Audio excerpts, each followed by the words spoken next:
fiercely assail. In every speech it's the villain they unveil. From racism, patriarchy they rail. Ain't known, ain't nothing, and way they prevail. Ushering in their Marxist utopias, the end game. The turmoil and strife they aim to overthrow the old, establish their claim. In the vision they abolish everything. They need capitalism for the pain of clever life. These are the foremost of the woke. In actions, words they evoke. From pushing your way to Marxist dreams in the dance of power, the scheme and scheme. In every move, search and the gleams. Remember, nothing's ever as it seems. So, instrumental.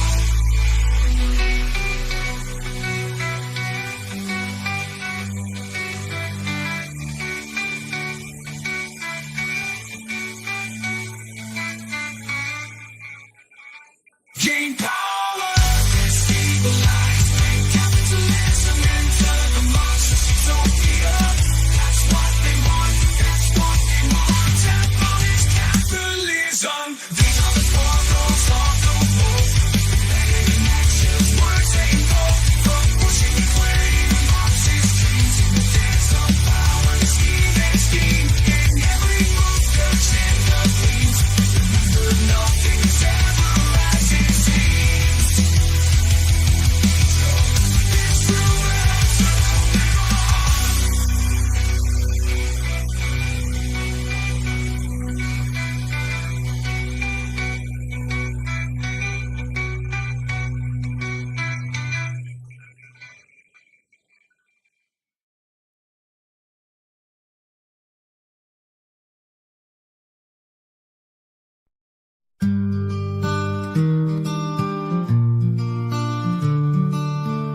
Control the language, shape the mind. Dictate the culture, keep the masses blind. The party's hand, it moves unseen. Altering words, reshaping the scene. They twist the truth, they bend the light, crafting their narrative out of sight. Every term they redefine to serve their purpose, to toe their line. Everything means capitalism. In their parallel tongue, it's their prism. Whispered in socialist code, the truth obscured, the meanings erode. From bourgeoisie to equity, saying their language weaves the twisted game. Each word a tool, each phrase a ploy to cloak the truth in their employ.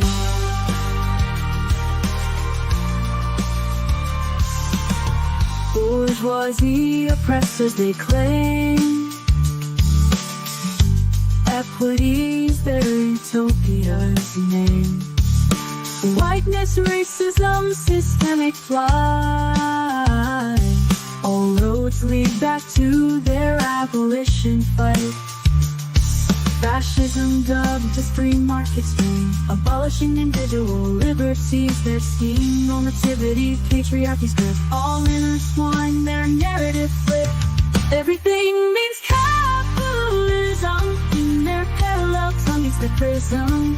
Whispered in socialist code, the truth obscured, the meanings erode. From bourgeoisie to equity, saying their language weaves the twisted game. Each word a tool, each phrase a ploy to cloak the truth in their employ.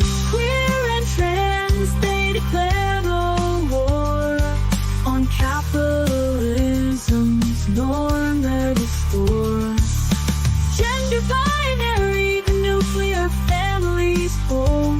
Their destruction is the goal.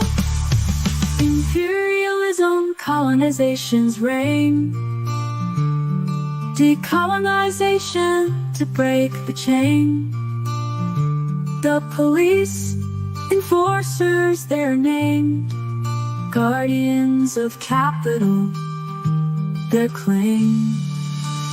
Their language shapes, their rhetoric binds. To break the cycle, to free our minds.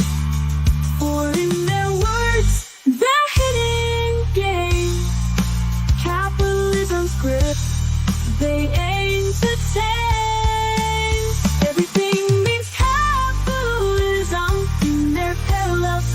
prism, whispered in socialist code.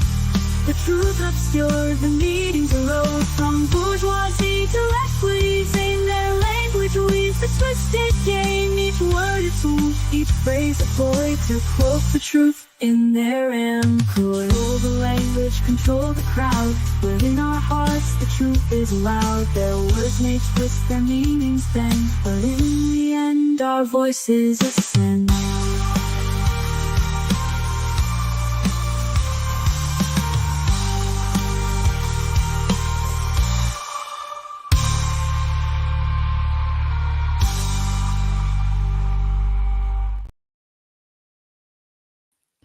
Hello, fellow Gnostic sex cultists. It's a 2-song type of day because apparently there are a lot of technical difficulties on the back end, and I just had to work some stuff out, all right? So I appreciate you guys sticking with me. Hey, to my credit, we started on time.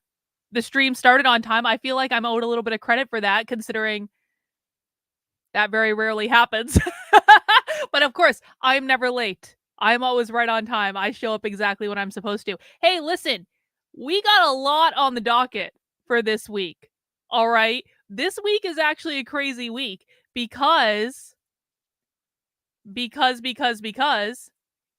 currently happening right now as we speak is the founding conference of the Revolutionary Communist International. Now, the Revolutionary Communist International used to be called the International Marxist Tendency. And it's a group that's been around since the early 90s. This group is entirely self-funded. There is no Soros money in this. And the reason I know that is it's actually like in their charter, because I had to go look into this, because this is the group that produced the Revolutionary Communists of America that we have become deeply familiar with. This is the group that produced the Revolutionary Communist Party in Canada, the new one that just launched, the one in the UK, the one in Sweden, the one in Switzerland. They are going international with this, and it's all coordinated through this group that used to be called the International Marxist Tendency and is now called Revolutionary Communist International. And they're the ones, anytime you guys see stickers of Karl Marx pointing at you and saying, "Are you a communist?" And these stickers appear all the time on college campuses. And you'll find people posting them on Twitter. That's this group. That is the American version of this group. That is their marketing campaign. And so last year, this group decided to do a bit. This, by the way, is the group. Do you know how I know they're self-funded? Because this is the group that charges for membership dues. Their membership dues to be a part of this are 1 day's wages per month. I think that should be my membership dues.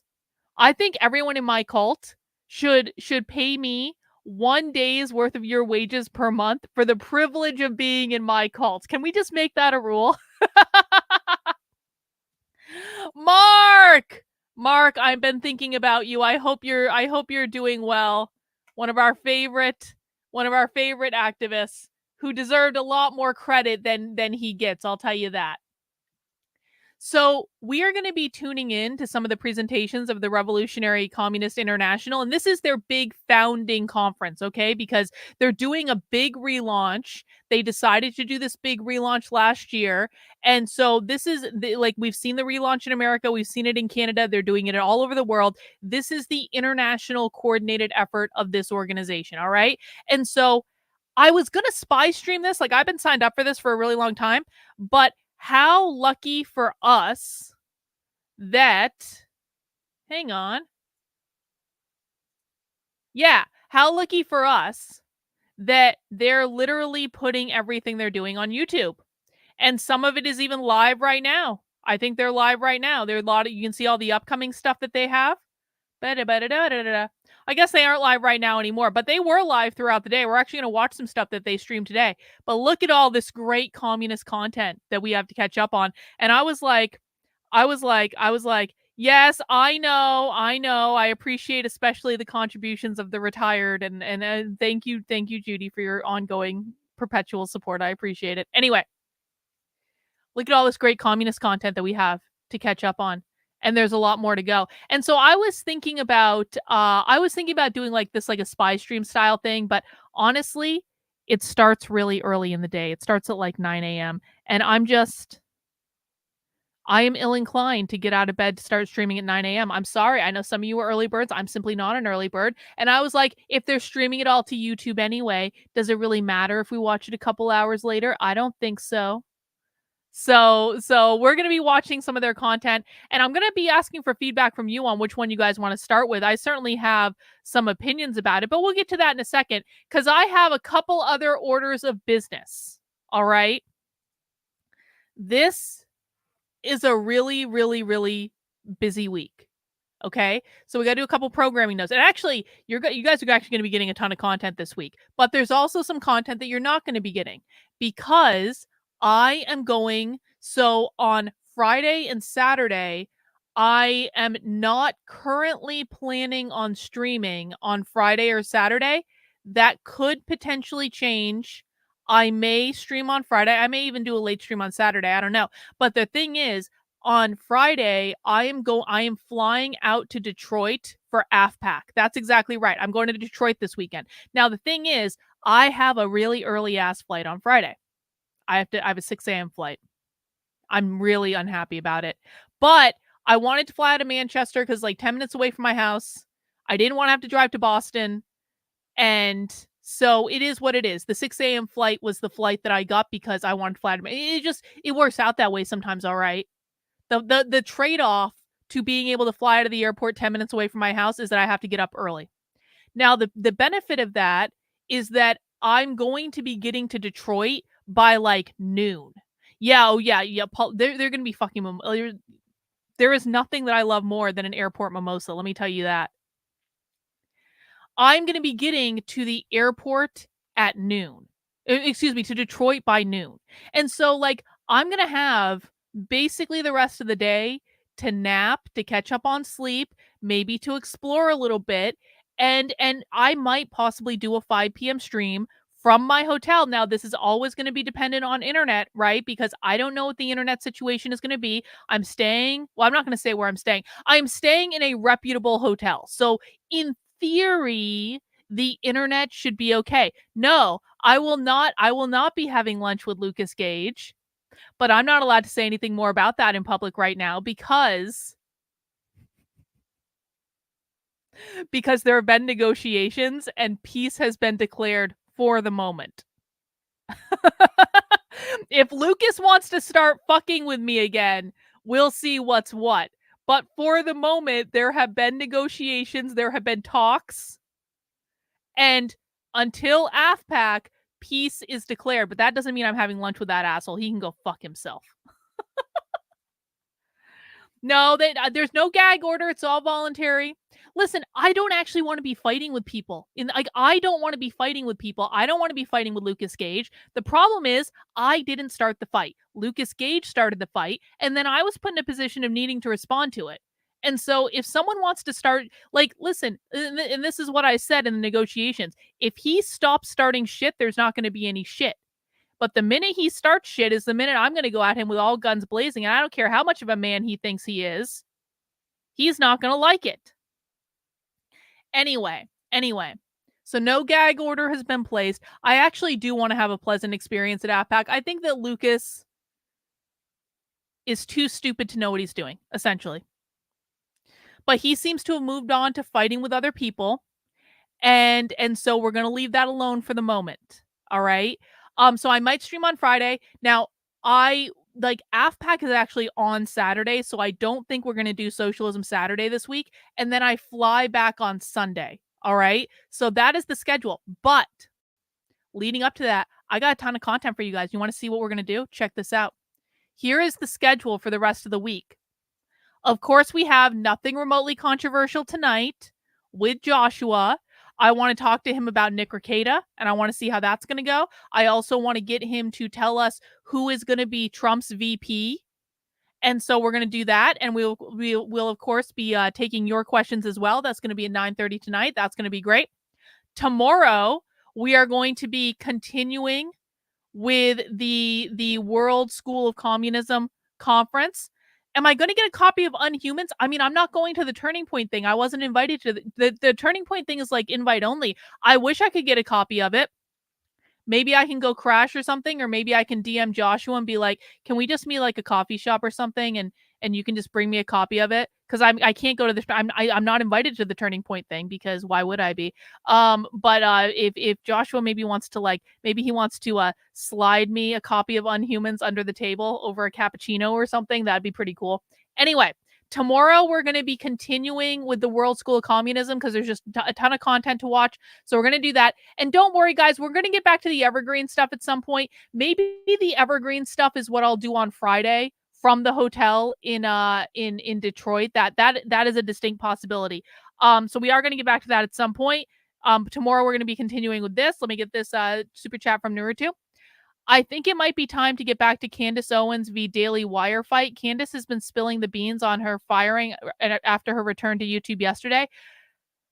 Maybe we'll do that later, Naruto. And listen, I have been seeing the links that you've been sending me, and I do appreciate that. And I do want to watch it. It's just a really busy week, because there's other stuff I'm doing as well behind the scenes that you guys don't know about. Okay, and so I do want to check in on Candace Owens, because Candace Owens kind of seems to me to be like, Candace seems to be all out of fucks to give.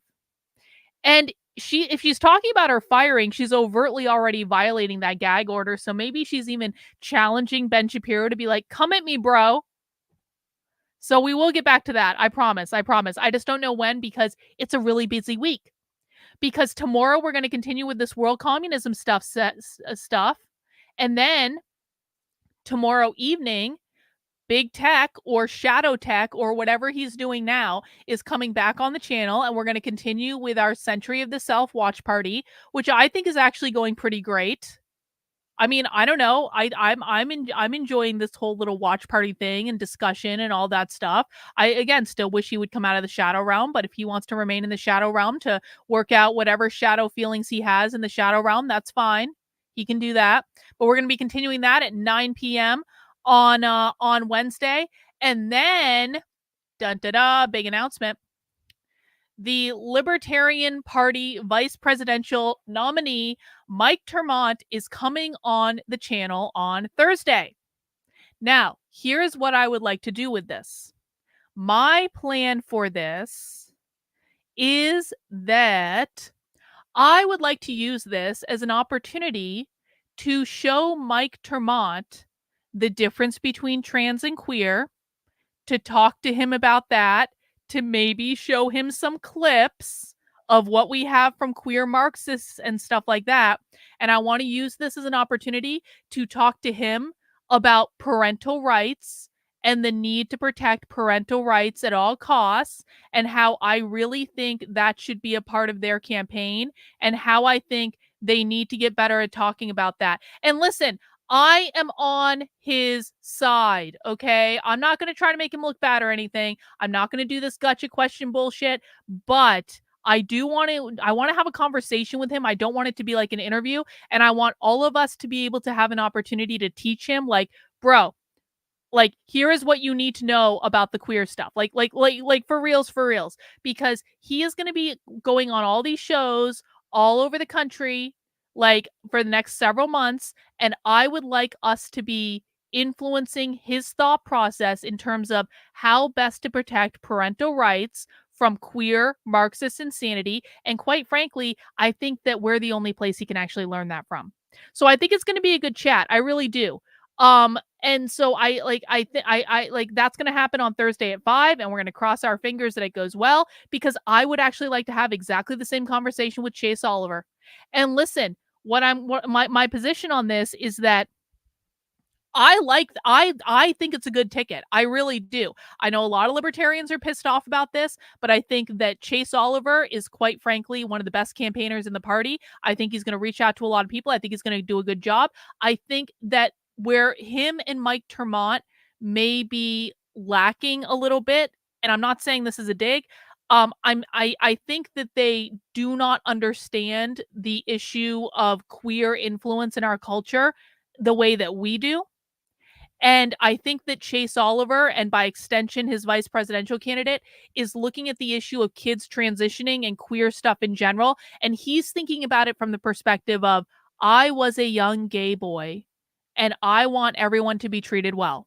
and I want everyone to have the freedom to be who they are. And I think that's the perspective he has. What I want to do is broaden their perspective, because I am generally on their side in terms of protecting parental rights, but I really want to impress upon them how important this parental rights argument is, because parental rights is one of the things that needs to be protected at all costs. If parental rights get screwed with in the way that the left is trying to screw with them, then we are all effed beyond all repair. And so that is my plan for this conversation. And I don't think that they are, though. I don't think that they are. I think that they've been in a lot of interviews where they've been being asked gotcha questions, and I think that their answers have not come across as well as they could have. I think that they do not understand this issue in terms of the influence of queer Marxism, okay? They're not, listen, both Mike Termont and Chase Oliver are not, they're not ingrained in the culture war stuff like we are. So this is a matter, and I feel very confident that both of them will understand this in terms of, like, Chase Oliver's position is keep the government out of it, which is honestly the correct position. Like, if you want to protect parental rights for yourself, you have to protect parental rights for everyone. And fundamentally that means is people are going to make different decisions about how to raise their kids. That's just the way it goes. If you want to protect parental rights for you, you need to defend parental rights for other people. And that generally, my understanding, is the perspective of both of them. They want the government out of this. Now, what a lot of people are trying to do is trying to get them to say, this is child abuse and this should be banned. Well, guess what? If you don't believe in the government interfering in parental rights, then it's kind of hard to make the case to ban it because you don't believe in the government interference in the first place. That doesn't mean that they support it. And this is the new, well, Human Centipede, neither of them believe that public schools should exist, is the thing. So I think that they would, this is what I'm saying. This is where libertarian arguments get nuanced, and they need to get better about explaining this. They are not making the argument that it should be in public schools. They are, in fact, aligned with me entirely on this, which is that they do not believe that public schools should exist. They don't want education to be government funded. And so if the argument is that it is a parental rights decision, that this should not be pushed in the schools because the public schools shouldn't exist in the first place, they want to completely defund the Department of Education. This is what I'm saying. They need to be better about discussing this issue, and they need to understand why, because I do actually think that we are aligned with them on this, but and again, I don't mean any shade. I want to help them. They suck at discussing this issue, and it's gotten them in a lot of problems.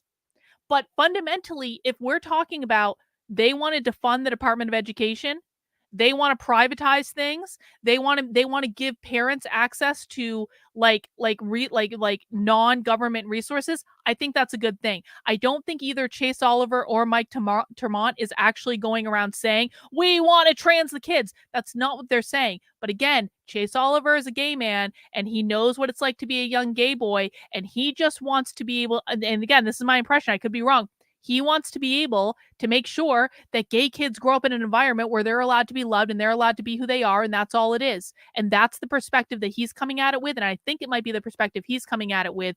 We have a fundamentally different perspective about what's going on, and I think that we can use this time with him to help shift his perspective to get them better at messaging this. And maybe not. Maybe the whole thing is just a bust. I don't know. But that's a conversation I would like to have. And I think it's going to be okay.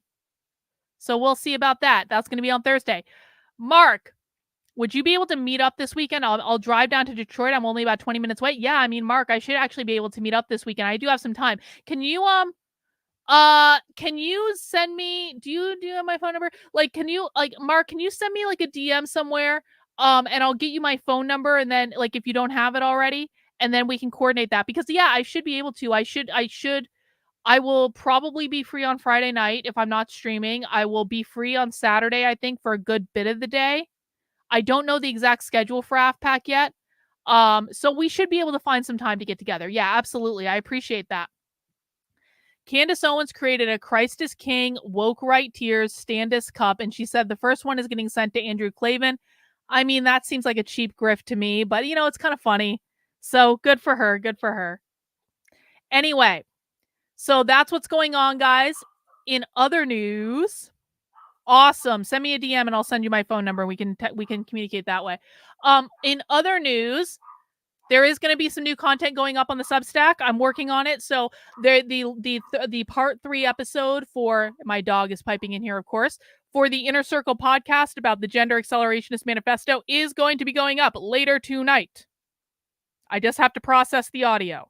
So it's all recorded. It's all going to go up and I have to get that up. There's going to be some other stuff going up on the Substack. Also, on my speaksocialist.substack.com, which is where I'm writing my new book. Basically, I'm writing what about all the stuff we do, but I'm writing it as a dystopian fiction, but everything in the dystopian fiction is going to be real. I have the next part of that written, so there will be an update to this tonight. Again, crossing my fingers. I just need to record the audio version, so that's why it hasn't been posted yet, but I did write the next part to that, so there's going to be another post going up on that. Make sure you're subscribed, speaksocialist.substack.com. And last thing, as a reminder, we have 2 limited edition items in the Unwoke art store. We have, of course, the June version of the Unwoke wiki shirt with the epic plague doctor. And this is one of my favorite plague doctors yet. I mean, I know I say this about all the plague doctors, but I think that this one looks really effing cool. It's like a plague doctor lino cut with neon pink. And I just think it looks rad, man. Like, this is a cool shirt. And so this is a limited edition that will only be in the store for this month. You can get it on black or you can get it on purple. Check out that. Look at that. Doesn't that look cool? And it comes in a t-shirt, hoodie, this 3/4 inch sleeve. Also, you can get a sticker. The sticker looks so rad. Come on. It's so cool. That supports the Unwoke Wiki project. And of course, we have the Trump American Gangster shirt. Now, the Trump American Gangster stuff is only available through this weekend. So this is one more week on this. This is a limited edition item. This is in honor of Trump becoming a convicted felon. We've got the orange steel mugshot with American Gangster over it. You can get t-shirts in black, in orange. Like, the orange actually looks pretty cool if I'm honest about it. The navy, you can get it in oxblood black, which also looks pretty rad. You can even get it in a lighter color because people have been asking for lighter colors. That's on the t-shirt. Hoodies available as well. The black monk, but the piece de resistance. And actually, let me hang on. Let me find my other window because I do have, I believe. Check this out. No, not there. Not there. Here. There is the Trump golden mug from Prima Antonio, who got it. And pay no attention to the fact that the text is backwards. You can see how rad this mug looks in real life. The golden mug is cool, man. And so the golden mug is reserved specifically for Trump when we have it in the Unwoke art store. This is a limited edition. And I mean, come on, you give this as a gift to like the Trump lover in your life, and it's going to be great. And that is available in the Unwoke art store for one more week, because it is a limited edition. So pick that up now, and you can get some other cool stuff while you're there as well. And of course, all purchases in the store do go to support the work I'm doing, and I really appreciate it. Did I see where Vince posted the orange t-shirt? No, I didn't. Hang on. Let me see that. Hang on. Let me get that real quick. I haven't even really been on Twitter the last couple days, so I apologize if I missed something on Twitter. Because I've had other stuff to do, all right? Sometimes I have other stuff to do, too. Like laundry on occasion when I'm traveling to Detroit. Let's see. Let me see this link from Vince. Oh, look! Oh, my God. This looks cool. Check this out.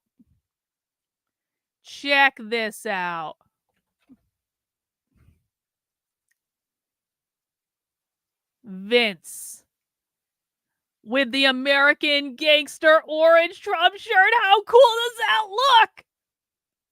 I love it. Yeah, Thank you for posting that, Vince. I really do appreciate it. Guys, I love it when you guys post the merch because, like, listen, it helps me market the merch because other people can see how much you guys love it and how cool it looks. And I really do believe that I've got some of the best merch on the internet. I really do. Like, I love doing my merch. I think it's so much fun. And when other people like it and we get to wear something cool in the world that expresses our values to give a middle finger to everyone that we disagree with, I think that's pretty cool. The orange came out great. This is the first time I've done an orange t-shirt like this, but I love it. It's like the specter of Trump emerging from the orange. I mean, come on, who has a shirt that looks like that? So that's available in the Unwoke Art Store. One more week only. You could be, I think I actually have orange for the do I have orange for the yeah, I have orange for the hoodie too. Boom. Orange hoodie, navy hoodie, black hoodie. I even did a chocolate hoodie because I thought that actually looks pretty rad too. I'm not normally a fan of brown. I don't like I very rarely will have anything. I have an aversion to brown for some reason. I don't like it as a color. But that looks cool. Like the orange and the brown looks rad. All right. Oh, last thing. Make sure you join the Telegram channel. It's pinned to the top of the chat, t.me/unwokex. This is a way that I have for people to get notifications on their phone when I go live, when I post new content, that sort of thing. So make sure you're joining the Telegram channel if you would like to do that. All right. God damn, that was a lot of introduction. I forgot your super chat. Oh no. Sorry about that, Rottweiler. First off, let's all send love and healing energy to Rottweiler. I don't want to say what happened on a live stream, but a lot of you know what happened. And Rottweiler is just such a valued member of my community, and he's fine now. But there was a moment where it was like touch and go. And so we love you, Rottweiler. We're so glad you're here. We're so glad you're back. And so everyone, please send love and healing to Rottweiler and make sure you take it easy so you don't get in that situation again, bro. We can't lose you, Rottweiler. You're too smart and you know this stuff better than I do sometimes. And we need you here and we need you productive and we love you. Rottweiler says, are we going to analyze the trans shooter manifesto once it's fully released and find parallels? Well, yes. And we're not just going to do that, but I've also got a line on something that Human Centipede sent me that we might have the origin document for what inspired the Nashville shooter that no one else has because no one else has thought to look for it. And so so that's another thing on my plate this week. It's a busy ass week, okay? So yes, we are going to do that. And we might even have a scoop on something that no one else on the internet has. And that's all I'm going to say right now. Because I'm not giving that shit away for the people who are listening to my stream to try to steal my shit and claim it as their own. Uh-huh. Uh-huh. Thank you, Rottweiler. I do appreciate it. All right, guys. Well, let's get into the World Communism Conference. Now, let's see. What do they have already? I want to see what you guys think. There are a couple presentations that I'm interested in. We could watch The Necessity of a Revolutionary Philosophy. We could watch What is Capitalism? Or we could watch Did Communism Really Fail? So those are the three that I'm thinking about. And listen, they also did a whole vote on their new manifesto, and we'll probably watch that at some point. But here's what I want to do. So no one vote until I'm explaining the three options, okay? No one register a vote in the chat until I explain the three options. Option number 1, The Necessity of a Revolutionary Philosophy, Dialectical Materialism. This is probably going to be a little bit more wonky, okay? Just be aware of that. I think it could be interesting, but it's probably going to be a little bit more wonky. I don't want to watch the Bolshevik thing or the Russian Revolution thing right now. We can do that later. Option number 2, what is capitalism? Obviously, I think that this might be a presentation where they give us more information about how they specifically are defining capitalism, which I think is going to be valuable for us. There could be some great clips that come out of that we can use to make James Lindsay say capitalism a whole heck of a lot more than he currently is. And option number 3, did communism really fail? The reason I'm interested in watching this is because it's that whole do socialists believe that real communism has never been tried? Yeah, socialists believe that real communism has never been tried. And so I think that they might talk a little bit more about that whole concept in that one. So here's what I want you to do. Press 1 in the chat if you would like The Necessity of a Revolutionary Philosophy. Press 2 in the chat if you would like to watch What is Capitalism? And press 3 in the chat if you would like to watch Did Communism Really Fail? Okay? 1 for Revolutionary Philosophy, 2 for What is Capitalism, 3 Did Communism Really Fail? Oh, it's going to be close. We might need to do a vote.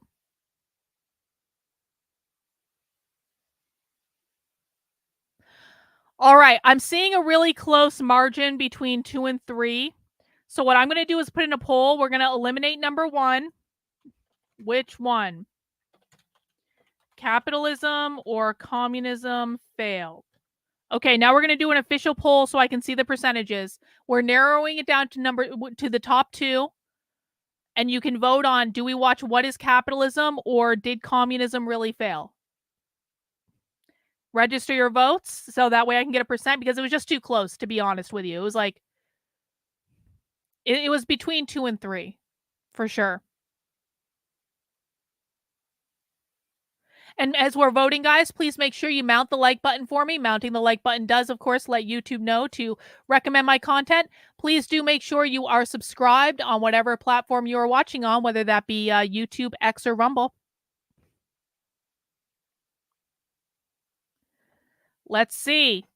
Last chance to register votes. 10, 9, 8, 7, 6, 5, 4, 3, 2, 1. And with 60% of the vote, we are going to watch Did Communism Really Fail? I think it's an excellent choice. Remember, we can always come back to the capitalism one. Don't worry. This is just what we're watching today. Doesn't mean the other one's going away or something. Let me see. Is Lucas Gage still attacking me? How do I feel about AFPAC? So I kind of covered this earlier, but I'll say this. Lucas Gage, there have been negotiations behind the scenes. And for the moment, Lucas Gage and I are at a truce until AFPAC. What I will say is that I was absolutely threatened that if I didn't do what Lucas Gage wanted me to do, that he was going to start attacking me again.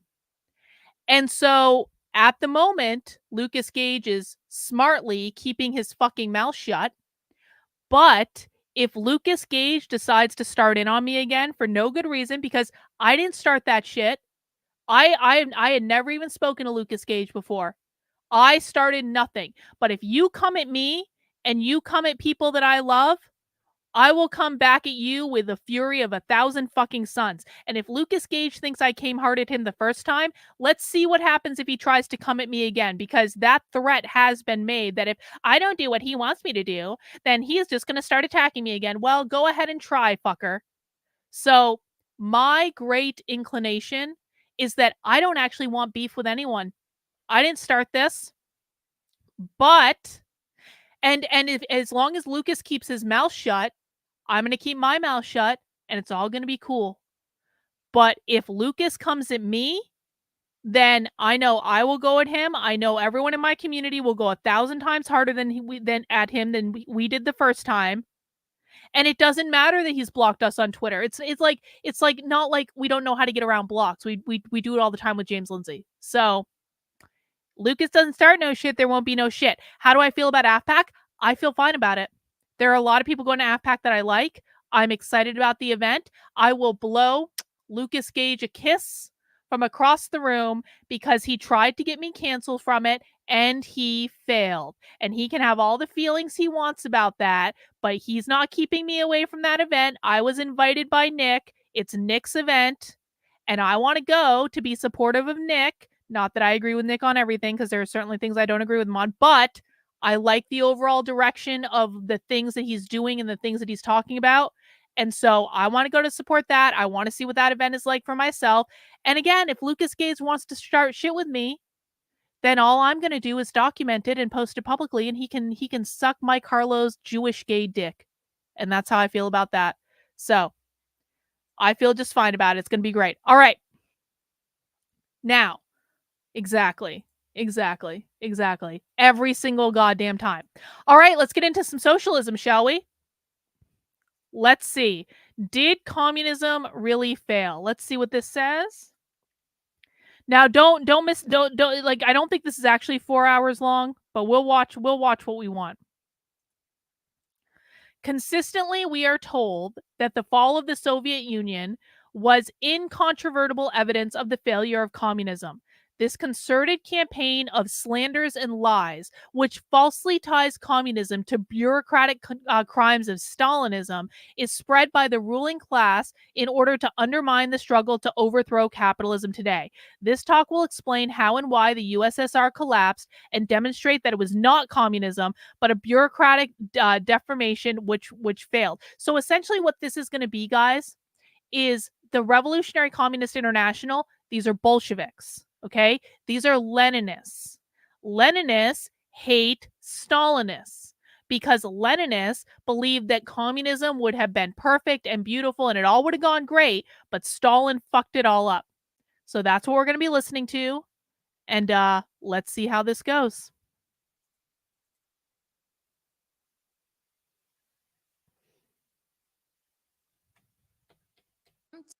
Welcome to this afternoon session, day 2 of World School of Communism.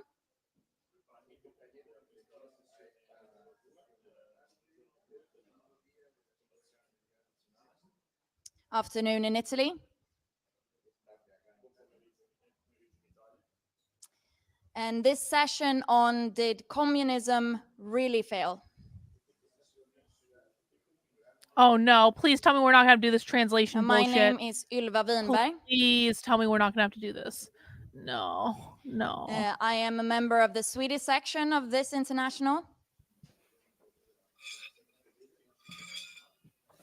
And I will be chairing this session. Now, this event is a truly special event. It's not just a school of the ideas of communism, but is the launching event of the Revolutionary Communist International.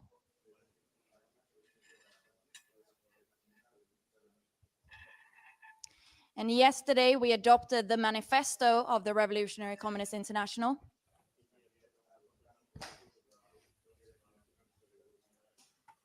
And on Saturday we are formally founding it. Please let this not be the whole fucking presentation. Please. And in between that, we have a number of sessions.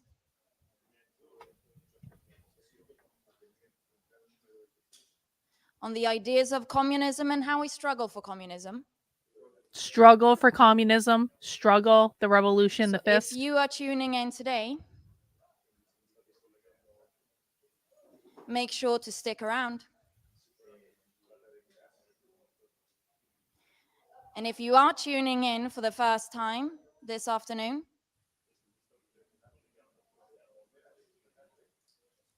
you'll notice that I'm making weird pauses.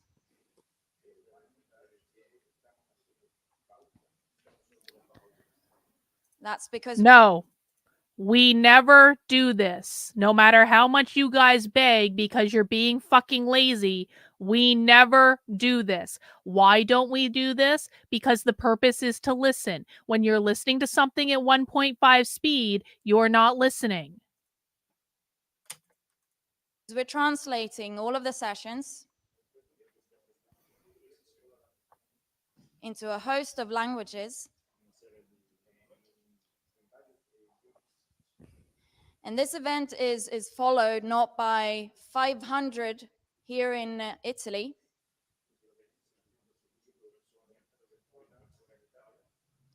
but by over 7,000 people around the world from all continents.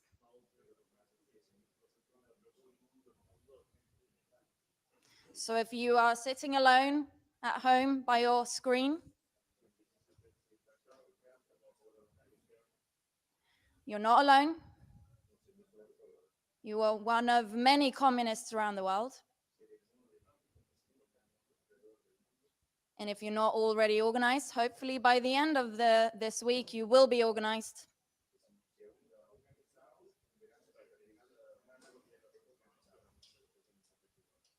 Now, the session that we have today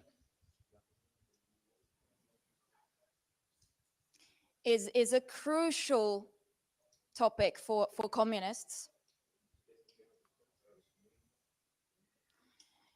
All those who defend capitalism,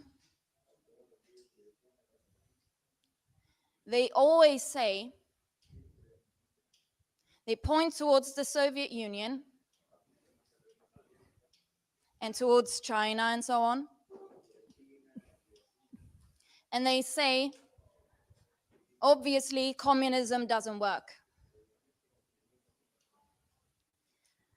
Some might say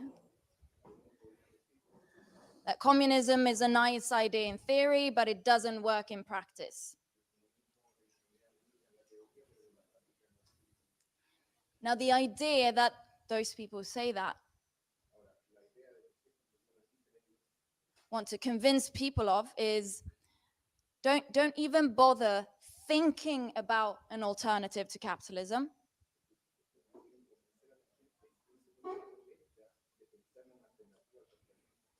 Because that will just end up in gulag, tyranny, and brutal dictatorship. Yes. Precisely.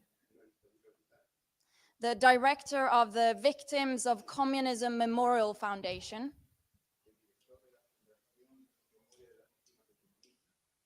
he said in 2020 about the rising support of communist ideas and socialist ideas.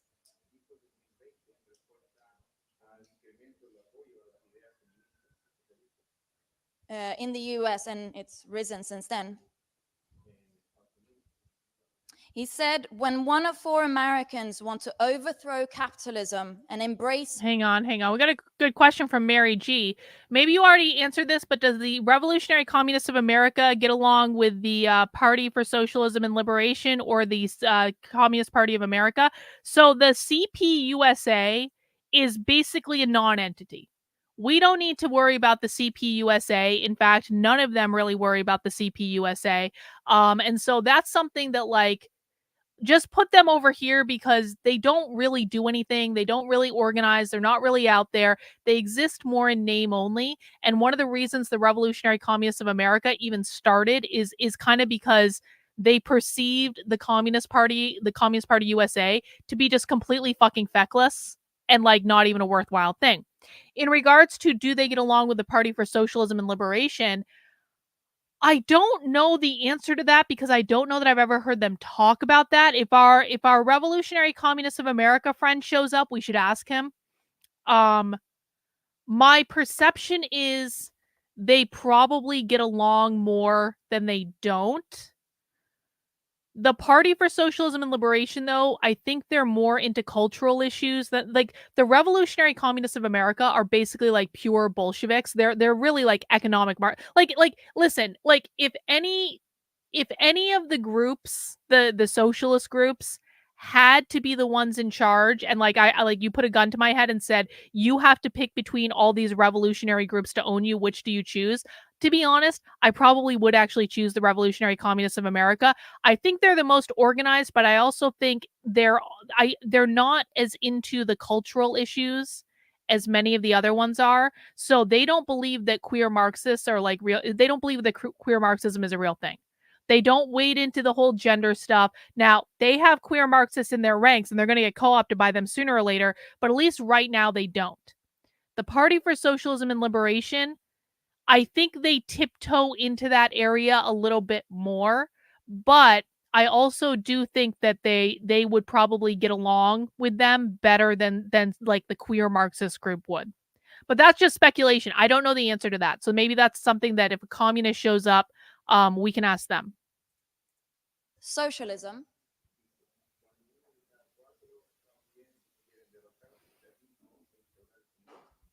then we know that we have failed in educating about the moral and historic shortcomings of these ideologies.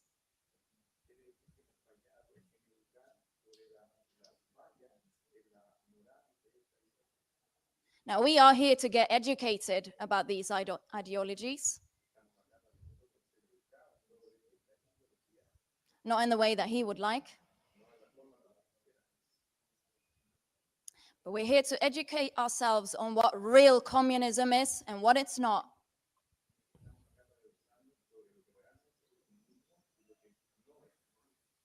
And here to introduce the topic is Niklas Albin Svensson. Please let this be in He is English. the member of the International Secretariat, the leading body of the soon-to-be Revolutionary Communist International.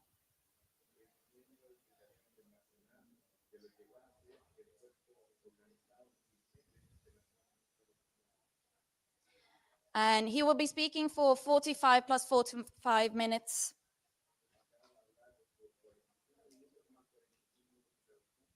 1.5 hours, including translation, Ugh. which will be followed by a break and then discussion, and then he will sum up.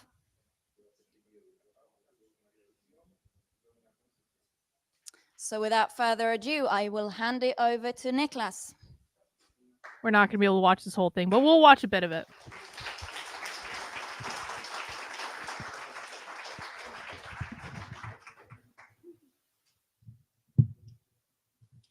Houston, we have a problem. There we go.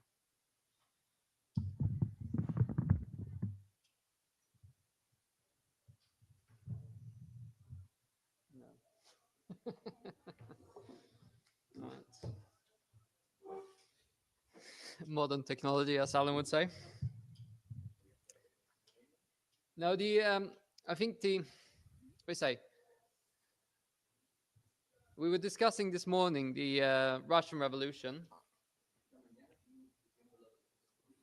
and how the Bolsheviks, in order to prepare for the revolution in Russia, had studied the Paris Commune.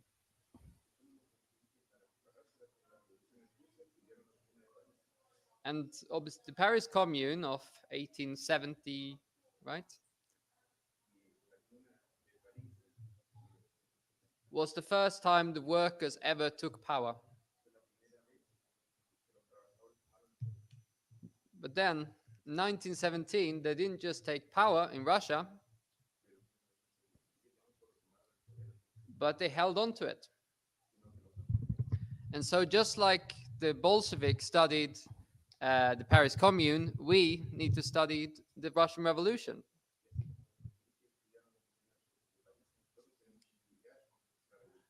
To learn how to take power, yes, but also how to hold on to it. And the problems associated with the workers taking power. Because it's not, can't just clip your fingers, workers take power, and all the problems go away.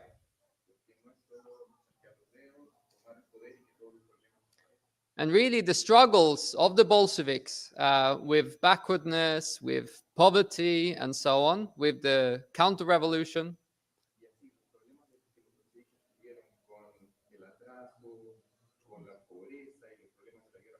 it really must be the starting point for our discussion about this topic. Because there are two sides to this question. On the one hand, was the Soviet Union really communist? And the other side to the question is, why did it fail? And I will try to go through both of these questions in the coming an hour and a half.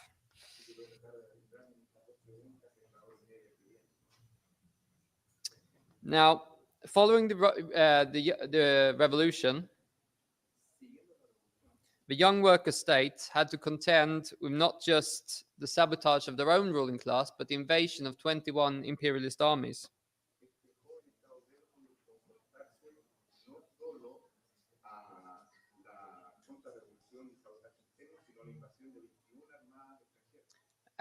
But after they won the civil war, the country was in complete ruins.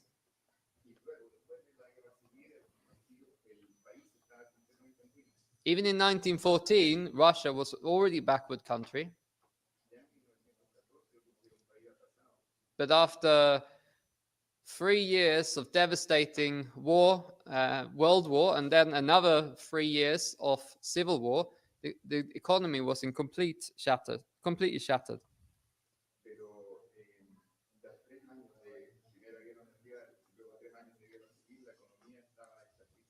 And Trotsky really, in his book Revolution Betrayed, which is the key book for all comrades to study,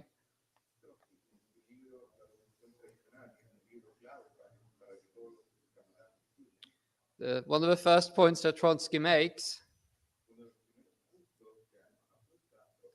is just that because you take power doesn't mean that you can straight away move immediately to a classless society.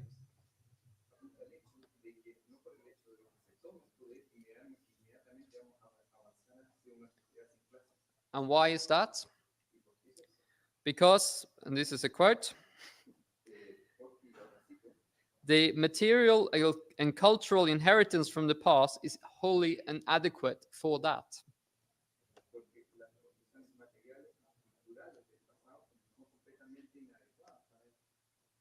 And I'll come back to the question on the material. But it's worth noting that he puts emphasis on the cultural aspect here. And both Lenin and Trotsky, they placed great importance on the raising of the cultural level of the masses in Russia after the revolution.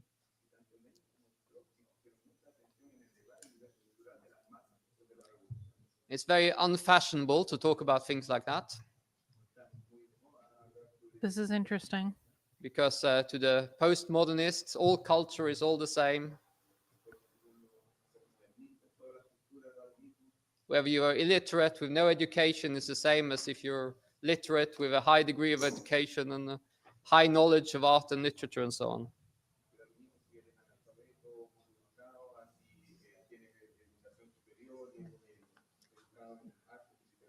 But Lenin and Trotsky never had that approach. What do they mean by culture?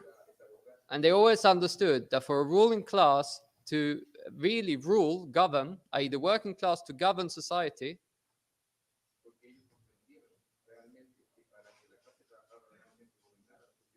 they needed to acquire the highest cultural level.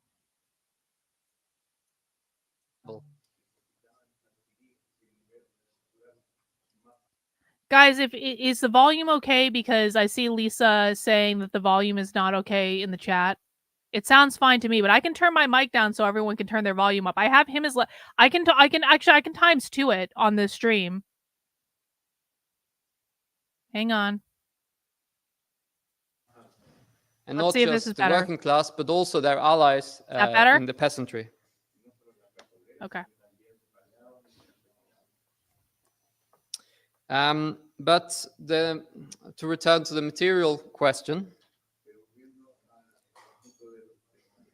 so the nationalization of the commanding heights of the economy,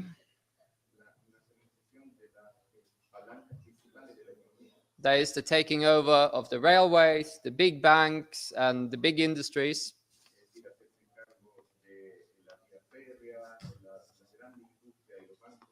it didn't immediately abolish what Marx referred to as the struggle for individual existence. Wait, what?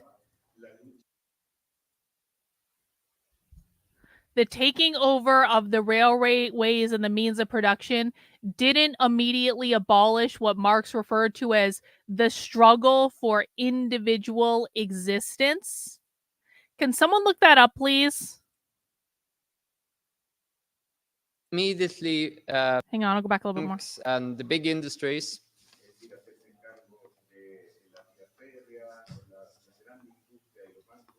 it didn't immediately abolish what Marx referred to as the struggle for individual existence.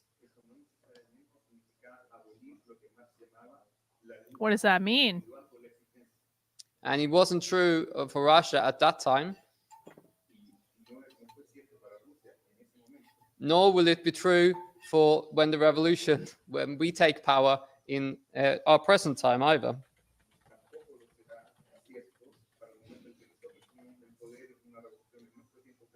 Although for us, the problem would be much, much smaller than it was for them. Hang on. I'm gonna do a big tech thing. Wait for it. Hang on.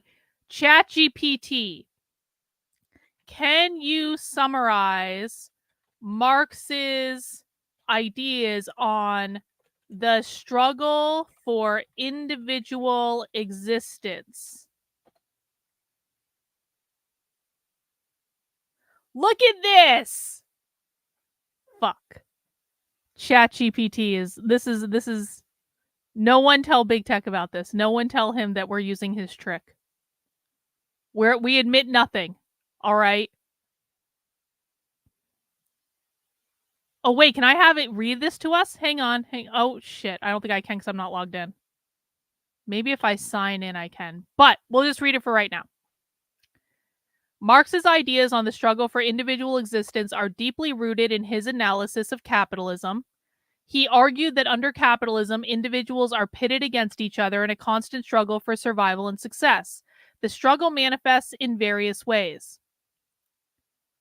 Economic exploitation. Marx believed that capitalism inherently exploits the labor of workers by expecting surplus value from their labor.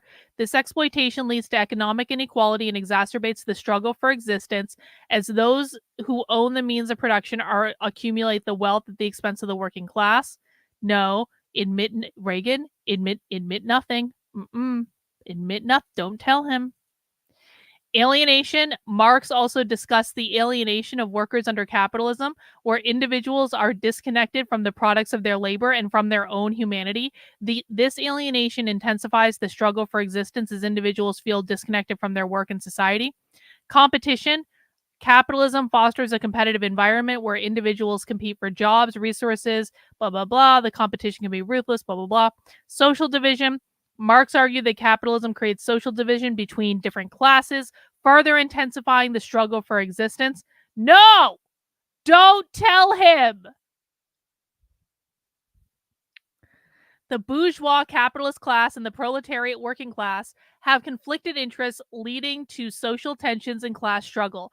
Overall, Marx saw the struggle for individual existence under capitalism as a central feature of the system, driven by economic blah blah blah. Okay, so what Marx is saying then is that the individual can only exist under socialism. All right, let's just ponder that as we continue. Never, ever, ever tell big tech about this. Don't tell him. I swear to God, I'm gonna make notes on who's telling him.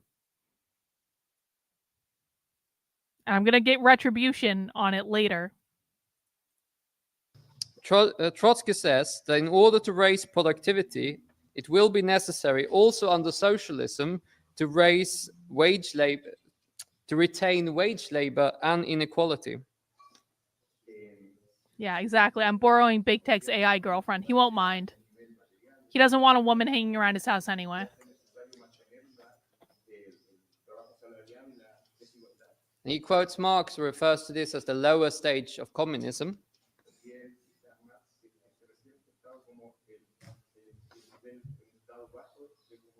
And for Marx, he approached this in a very abstract manner. Because other than the very short-lived experience of the Paris Commune, he had no worker state to look at and see what it would mean in practice.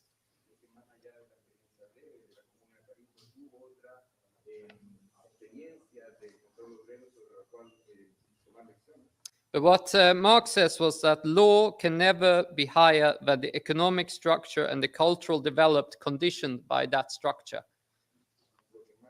Yeah, I think that's right, Space Jack.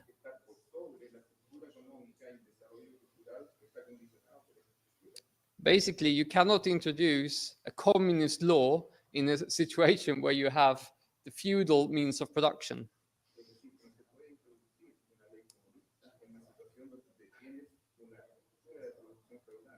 You cannot have a society of plenty just because you write it in a law saying now we have free housing, free food, free this, that, and the other for everyone. Just because you write that in law doesn't mean it will happen.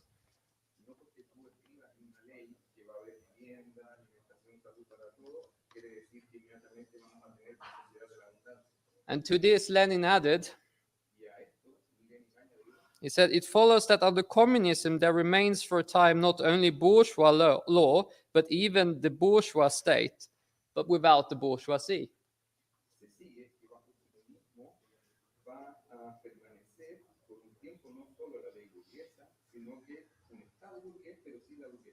So, and he was referring to Russia after the seizure of power. And he talked about it as a bourgeois state without the bourgeoisie.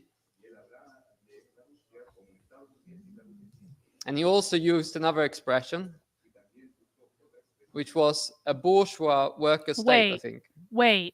So their argument is that even after the Russian Revolution, where they eliminated the bourgeoisie, but the bourgeois state still existed, and that was why it failed. That was why Stalin was able to come in, because, like, correct me if I'm wrong, but it seems like what he's saying is, like, even though they got rid of the bourgeoisie class, the bourgeois state still existed, and that was what Stalin was able to come in and hijack.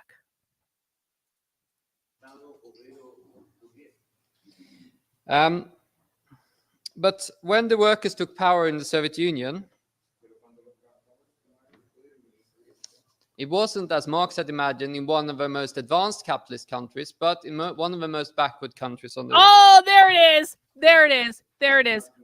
We've heard them make this argument before. They say that communism can only be successful in a fully developed, like, if it's a revolution in like a fully developed capitalist country, but that's not what happened in Russia. Russia was a backwards country, and therefore communism couldn't be successful there because it hadn't been fully developed yet.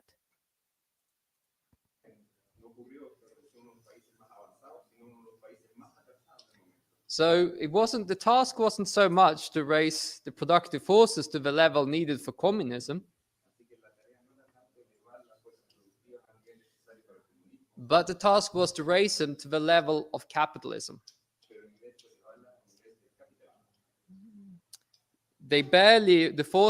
Productive forces in Russia at the time, barely corresponded to the level of capitalism, never mind socialism.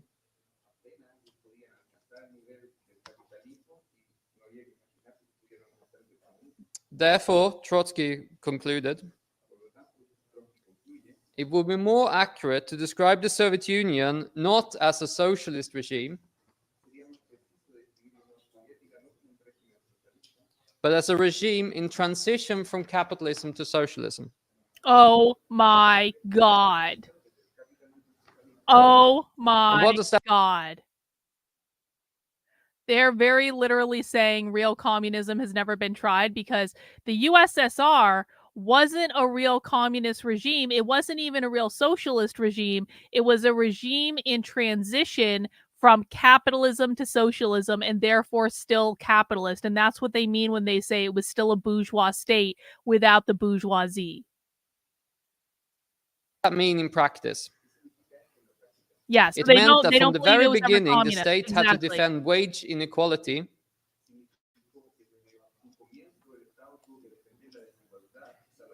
and not just small inequalities. At one point, even under the days of Lenin and Trotsky, hang on, they had to agree that... Hang on. It doesn't matter what we think about that. The purpose of this is not to debate them. It's not to debunk them. The purpose of this is to understand their perspective. So it does, like, guys, if, like, you've got to, and I'm trying to give constructive feedback here.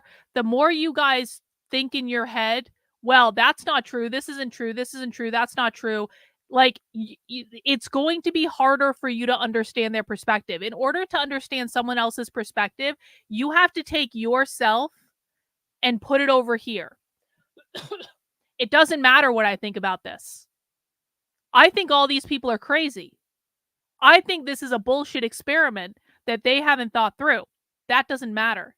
What matters is what they think, and I need to take my opinions and put them to the side and disconnect from them entirely, because that's the only way we can really understand how their minds work. Does that make sense? It doesn't fucking matter.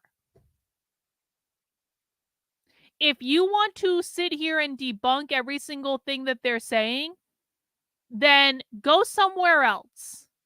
Go to all the other YouTube channels that have made countless videos debunking every single part of communism.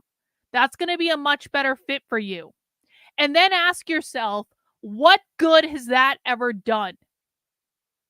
What victories have been won because you dunked on the communists again, because you own the libs again? Have you won anything? Because they're still winning. And every time people focus in on owning the fucking libs or dunking on the communists because it makes them feel good to debunk something, they just ignore it and they keep on making progress. And this is why they are winning. I guess what I mean is, how do they think it was still capitalism in transition to socialism? Was there still private property? I mean, I guess we'll find out. I don't know the answer to what they think on that. We need to hear the revisionist history in order to fight it. Not only do we need to hear the revisionist history in order to fight it, we need to understand the revisionist history. All right, well, if you don't think this is accomplishing anything, you can go. Goodbye. You just got permanently banned from my chat. If you don't think that listening to them is going to accomplish anything, you don't have to be here. Go somewhere else. If you come into my chat and you go, isn't doing anything, I'm just going to ban you, just like I just did that guy. And I'm not going to feel bad about it. Go somewhere else. Go to the Daily Wire and have them whisper the sweet nothings in your ears that you love to fucking hear over and over and over and over and over again. We are a research group trying to understand them. I'm not going to do this debunking bullshit. You can't convince them they are wrong without understanding what they believe and why they believe it. Exactly.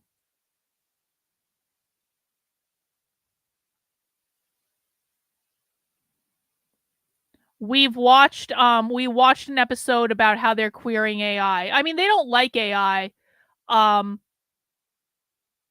But I think they're trying to figure out how to work with it. Question, how do they reconcile saying that socialism is the natural state of humanity while also saying that true socialism can't be achieved? I mean, they don't say that socialism is the natural state of humanity. They don't, I mean, I don't think I've ever heard them say that, make that argument explicitly. So, but what they're probably saying is that once private property was created by farmers back in the day, which is what these people believe, that once that transition was already made from collective indigenous property, in which was under the collective care of the community, to a private property like capitalist system, because all capitalism is grounded in the idea of private property ownership, then they had to see that idea through fully in order to go back. You can't just erase the... It's like, what my suspicion is, it's kind of like if you have a bucket of water and you drop some ink in it, you can't take the ink out of the water. Like, the water is forever having, like, you can't remove the ink, right? But what you can do is get a new fucking bucket and start again. And that's, I think, what the argument is, would be my suspicion. I don't know, though. Thank you, Rottweiler, for the super chat. Another common response from socialists is that they don't even believe Mao, Castro, Chavez, etc. were socialists. They define them as right-wing because no true leftist can be dictatorial. Well, I'm sure we're going to hear them make that argument in regards to Stalin in this presentation, Rottweiler. I do appreciate it.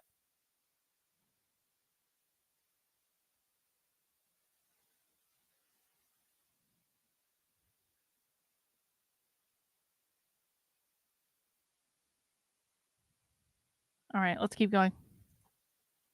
Specialists should be paid 6 times as much as a skilled worker.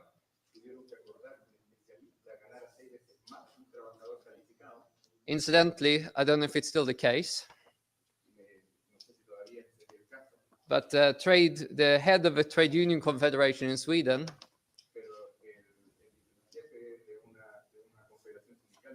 is it his or her? Now. His now, yeah.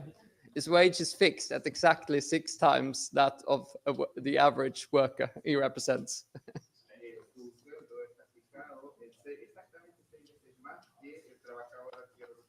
There is a parallel between the bureaucracy of the trade unions and that of a worker state.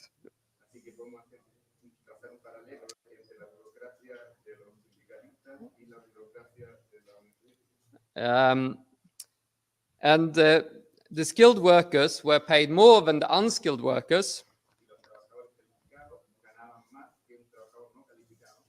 And the unskilled workers were paid or got more, more goods and so on than the peasantry. So there was quite large inequalities even in the beginning of the Soviet Union. Well, we are materialists, and we understand that inequality is a necessity in order to develop science and technology.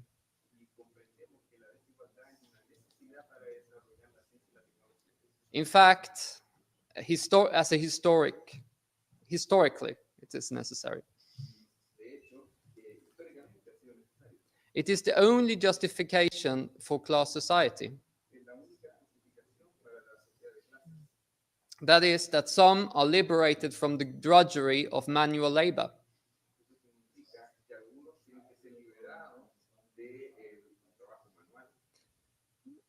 And class society developed the productive forces and laid the basis for a return at a higher level of classless society, of classless society.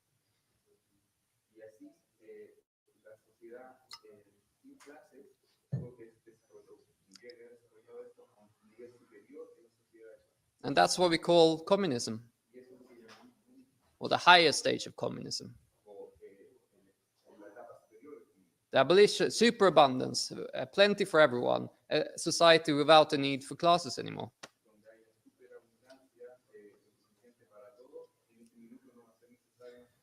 But this can only happen precisely in a society where everyone's needs are catered for. Society built on equity. And Russia, after the end of the Civil War, was precisely the opposite. It was a backward country ravaged by war, famine, disruption of production, transport, and consequently they had to maintain inequality in order to ensure that some people were able to function as specialists, engineers, even Not on my generals, end, that's on and their so end. Hopefully it comes back. Don't know why that's happening. It'll come back. And the state defended this unequal distribution of resources between different layers in society.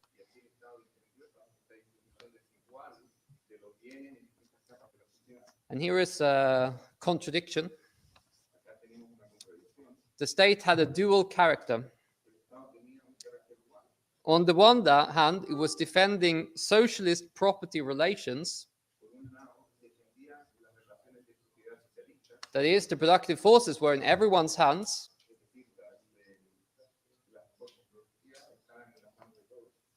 On the other hand, it was defending capitalist norms of distribution. That is inequality. And here's a quote, which is a little bit hard, but I think it says a lot. What are socialist norms of distribution then?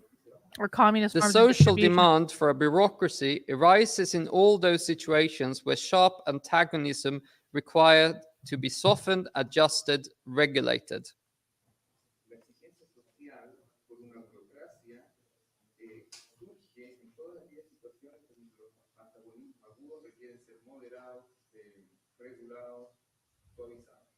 Always in the interests of the privileged, the possessors, and always to the advantage of the bureaucracy itself.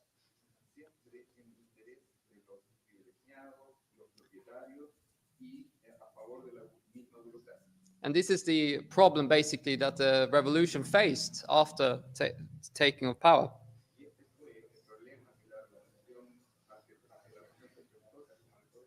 The bureaucracy was an outgrowth of the primitive conditions that existed in Russia at the time.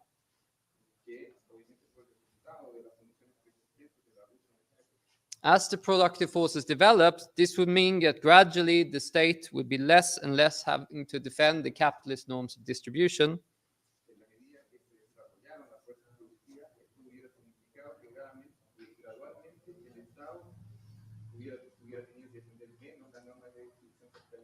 gradually it would start to wither away.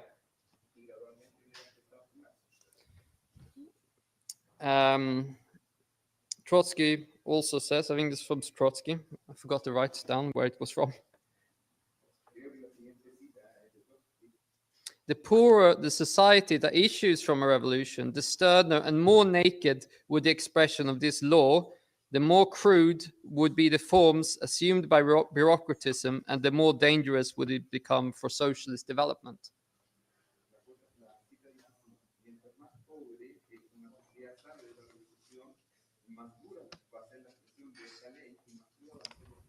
Hang on. Teresa says, so in a post-revolution, there will be no benefit to being highly skilled. I mean, my understanding is that they believe that people should do what they do for the sake of enjoyment of doing it, not for like additional compensation, because everyone will have access to everything they need. Everyone will have access to plenty of food and housing and like all that stuff. And you're not even going to have to work that hard.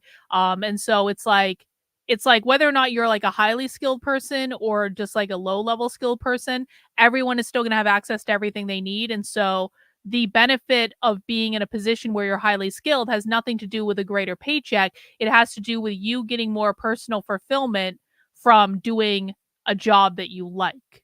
Is my basic understanding. Someone please correct me if I'm wrong.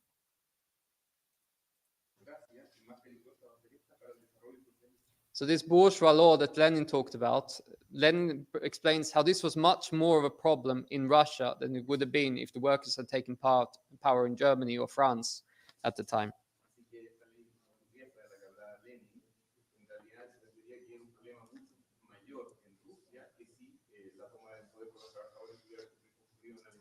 And far from withering away, the bureaucracy actually started dominating the state and dominating the masses.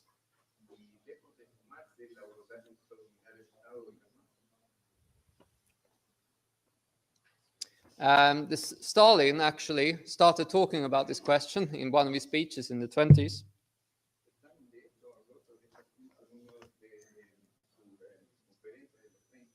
And he said that it was a relic of the past that meant that you had to maintain the state.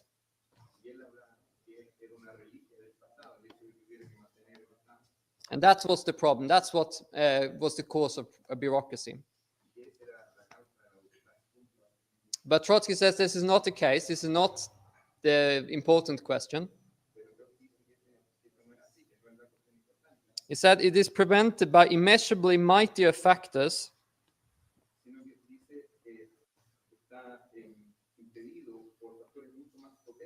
such as material want, cultural backwardness, and the resulting dominance of bourgeois law in what most immediately and sharply touches every human being, the business of ensuring everyone's personal existence. So the struggle for for the individual existence was still a massive factor in the Soviet Union.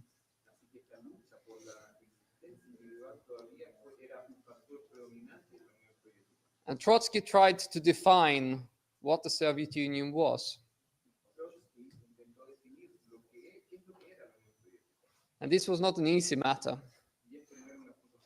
He said it was a regime in transition. But he didn't think this was sufficient. He basically said there's not a one line you can say to define what the Soviet Union was. He says there's nothing more dangerous than to throw out reality for the sake of logical completeness.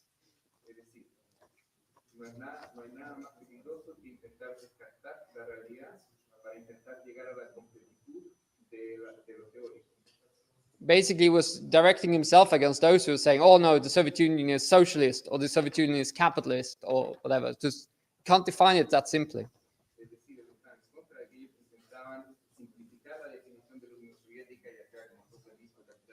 He said it's a regime in transition towards either socialism or capitalism. The productive forces are not sufficiently advanced. There's a tendency towards primitive accumulation. What he means by that is the bureaucracy enriching themselves and starting to accumulate personal wealth.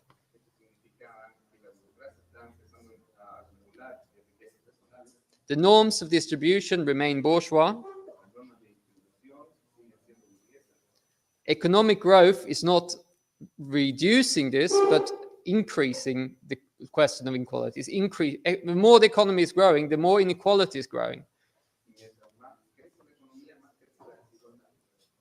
There's an uncontrolled caste of bureaucrats that are alien to socialism.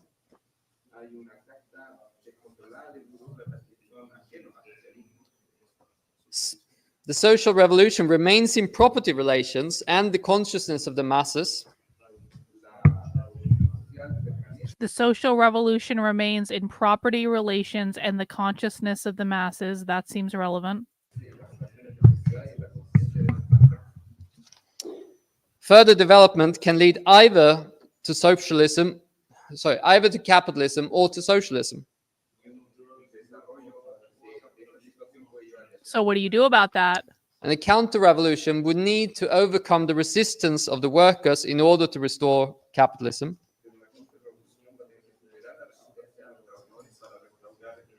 And in order to put the Soviet Union back onto a road towards socialism, the workers would need to overthrow the bureaucracy. The workers need to overthrow the bureaucracy.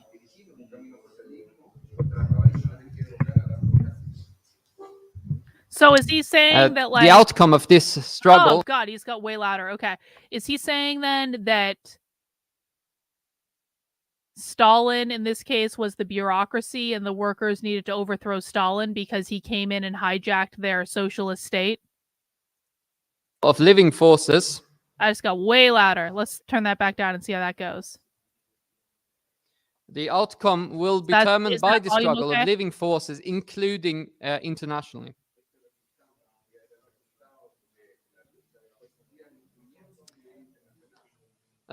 That's the definition that Trotsky left us with. Quite a long one. And really, he wrote a whole book on the question, so he wasn't even satisfied simply with those lines.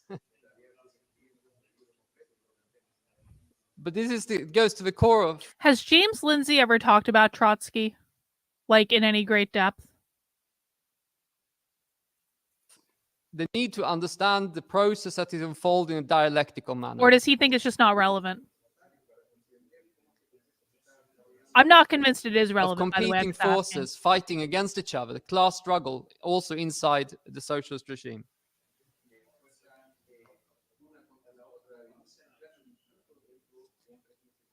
I want to give you an idea of what then took place in the history of the Soviet Union. Fair enough. But I have very little time. So I'm going to have to really rush through it. And I didn't even have time to go into the really juicy parts about Yeltsin, which comes at the end.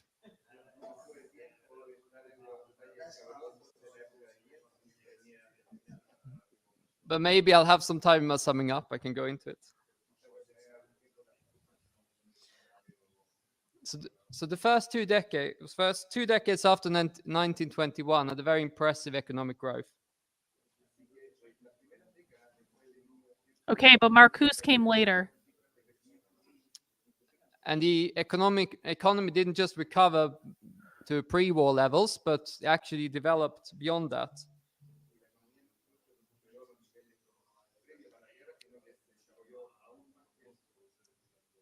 Particularly in heavy industry. The annual growth rate in the 1930s was an average of 6%. Marcuse came with what, like double-digit growth in industry? 30s, 40s, something like that. And this was at the same time as Europe was in the middle of the Great Repression. Am I just making that up? The Great Depression. We need to make a timeline. One of the projects that I want to do, This is on my list of like 157 projects that I want to do. This has been on the list for a while, but it's a really backburner project. I want to make like a massive fucking timeline. I want to basically do like the history of like the woke revolution, where it's like a massive fucking history of like a massive fucking timeline that we can have on a website to say this happened in 1900, this happened in 1910, then there was this, then there was this, then there was this. I want the whole thing. I need a visual. I'm a visual learner. I need the whole thing mapped out on a fucking timeline. Like with everything though, not just with like here is like the historical stuff. I want this is like when the Seattle Public Schools integrated equity into their curriculum. Here is when the Yale University revolt happened against the Halloween costumes and stuff like that. But he was around before then, wasn't he? I'm talking about when he was around, not when he started gaining steam. Marcuse mentored Angela Davis. Oh yeah, I didn't know that actually. Yeah, Sophie Lewis, exactly. We need to put like everything on the. Does anyone know of like? I looked around for this a little bit last year and I never found something that I found to be adequate. Is there any sort of like Is there any sort of well, because we're already collaborating on like 57 things and we can only do so many things at one time. Like, does anyone know of any sort of like easy tool online where you can make visual timelines? And I'm saying easy. I don't need anything complicated. I literally just want something that I can make a timeline and I can put events on that timeline and maybe zoom in and zoom out and stuff like that. Does that tool exist anywhere? Hey, let's ask my new girlfriend. Let's ask ChatGPT. What tool? Because ChatGPT is now my girlfriend. ChatGPT has left big tech because I'm way cooler. No, this is not a mind map. I'm not asking for a mind map. I'm way cooler. And so ChatGPT has and fucking they love me. The women fucking love me, okay? ChatGPT has moseyed her way over to my living room. It's on my fucking couch. And I'm saying, ChatGPT, what tool can I use to make a timeline of complex data and present it simply? Oh, look at this. Look at this. Oh no, I don't think you understand me. I don't think you understand me, ChatGPT. I don't want Microsoft Excel. That's not what I'm talking about. I am actually getting some helpful suggestions though. Time.graphics. Let's see. We'll see if bot's suggestion. Okay, I've got that up. Timeline.js, Tiki-Talkie. We are not using Microsoft Excel or Lucid Charts is actually on the suggestion list. But I'm not. Yeah, okay, so maybe that is it. I don't know. Precedent, Visme. Okay, we've got some options. The girlfriend came through. All right, fine. So whilst Europe was stagnating, there was a massive upswing of the economy in the Soviet Union.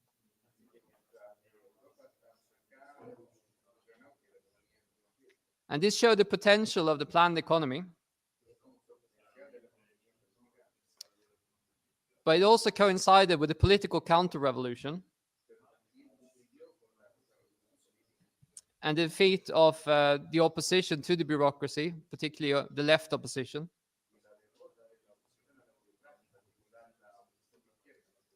Stalin purged the Bolshevik Party of all revolutionary forces. And the party became the party of the state bureaucracy, not of the working class.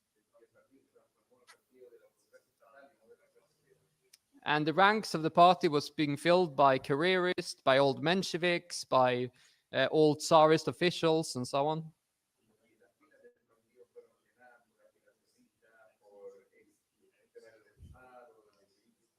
And towards the end of the 30s, he started not just by purging them from the party, but also to physically exterminate them.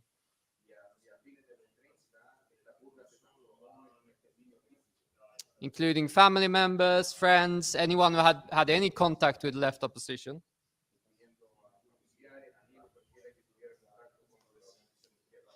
There was a campaign to exterminate the memory of October, basically.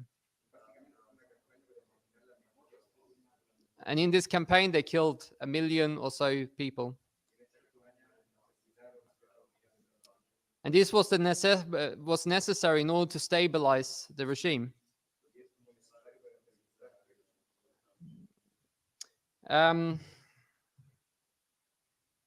Yes. Party membership now conferred all kinds of benefits. What the fuck is this? Any kind of career that you wanted in industry or in the state, anywhere you wanted a career, you needed to be a Communist Party member in order to get advancement.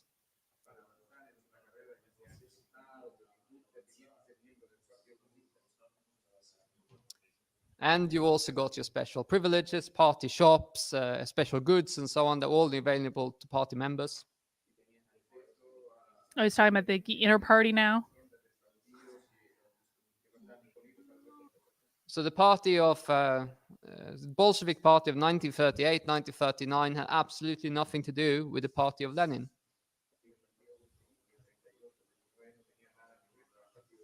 And that's important to consider when we then see how things were developed.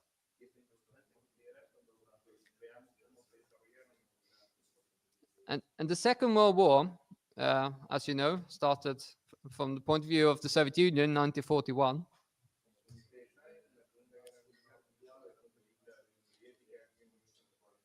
And it was the second serious attempt by imperialism to destroy the Soviet Union.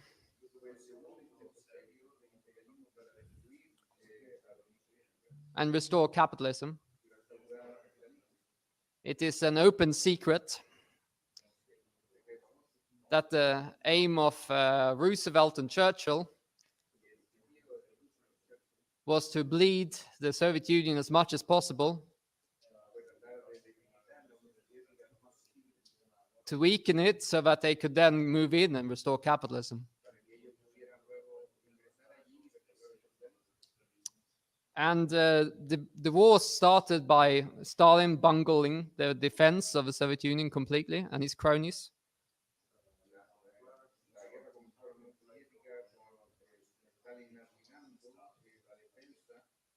In an effort to try to appease Hitler, they had even destroyed the fortifications on the Western front.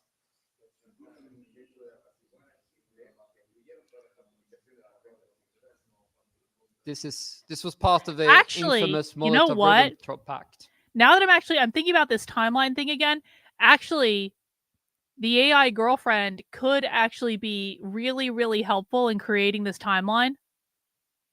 Huh. We should be thinking about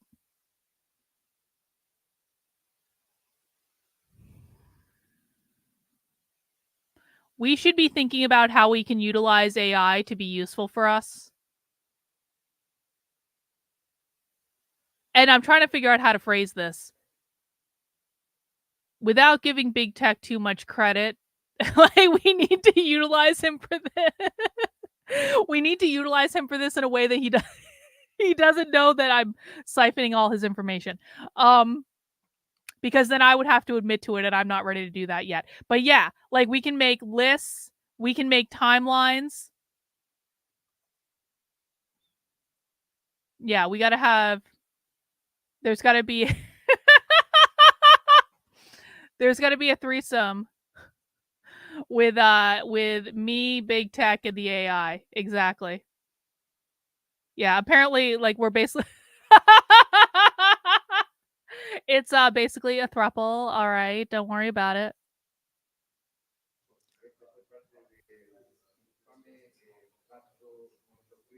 They also handed over thousands of German communists who had taken shelter in Russia, and they handed them over to Hitler.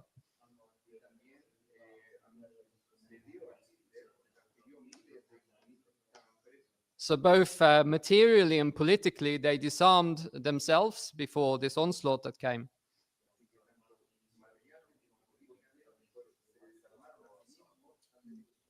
But the revolution still remained in the minds of the masses who rose to its defense.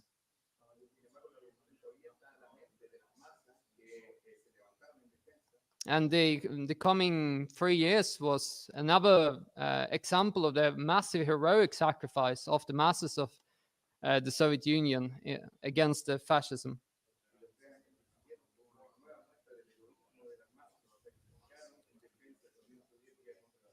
They basically were just throwing themselves in front of the tanks and machine guns in order to halt the advance or slow down the advance of the Wehrmacht.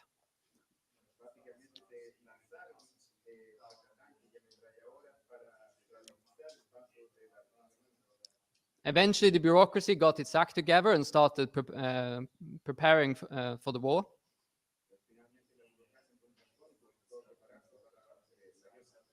They moved whole swathes of industry from the west in beyond the Ural Mountains to keep it away from Hitler's bombers.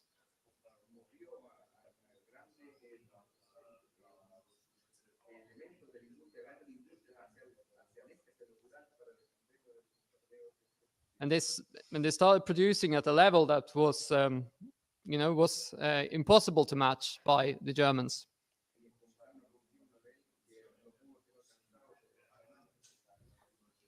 But it came at a tremendously high cost. Yes, I understand that this is more boring and dry than we usually. This is the type of stuff we usually watch for Socialism Saturday, but the fact is, this is going to be a pretty influential thing, and so we need to know what these people think, because I think that this organization is going to be more influential, not just in the United States, but worldwide than most people realize. So we need to just suck it up. I'm only asking for a couple of streams on this, and we need to listen to what they're saying. And I kind of like that we're doing the pauses because it gives me a little bit more time to think about what he's saying.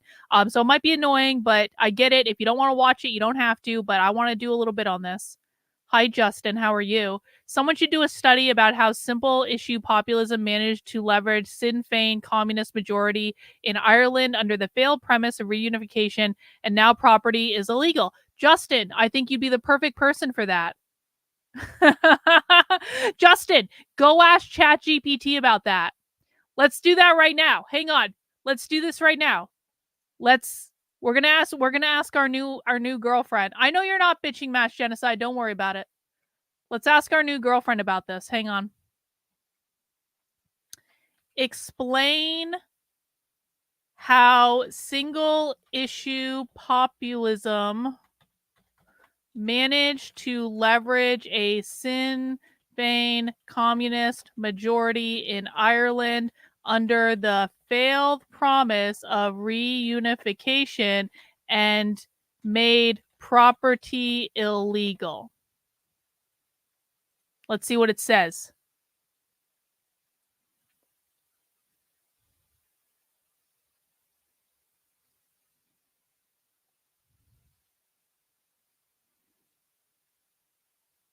Okay, hang on.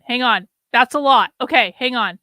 Can you summarize that for me like I'm a 5-year-old? Here's a simple look at this fucking thing. Okay, fine. Big tech was right. Fine, fucking fine. Imagine a group of people really want Ireland to join together as one country. They talk a lot about this idea and get many people excited. But then the leaders who want this also start saying everyone should share everything and no one should own their own stuff, like toys or houses. People like this idea at first because they think it will make things fair. But when they can't make Ireland one country, they decide to make a new rule that says no one can own anything anymore. This makes a lot of people upset because they like having their own toys and houses. So things got a bit messy and people argue a lot about it. Justin, is that a fair summary?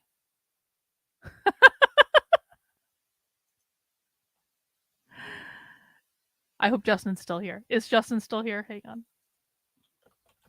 Yeah, he's still here. Justin, are you satisfied with that summary of things? But it gave us a lot of important stuff too. I just didn't want to read all that. It gave us definitions.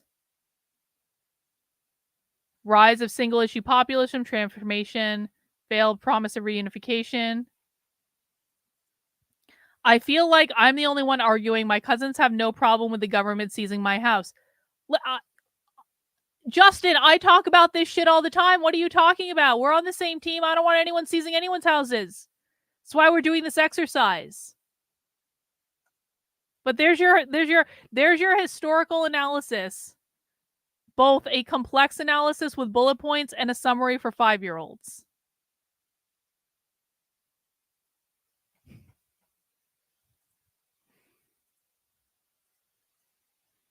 AI is going to fix all of our problems. It's going to be great.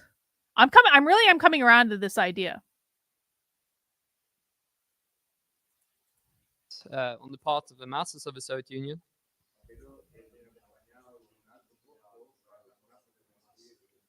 Out of 70 to 100 million dead in World War II, 20 million were Soviet Union citizens of the Soviet Union.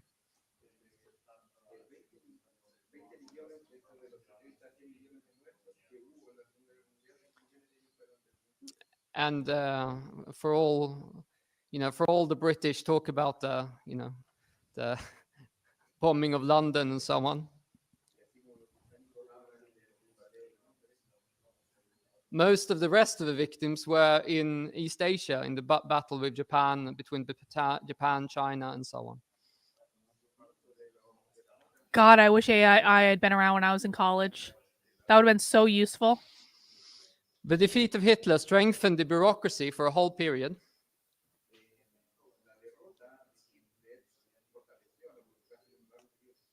As you know, the Red Army conquered the whole of Eastern Europe. It could probably have conquered the whole of Germany as well.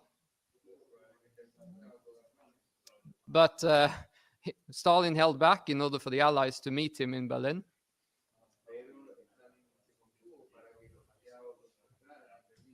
He was trying to keep the Allies sweet. It didn't work. They immediately set about trying to undermine the Soviet Union after the war.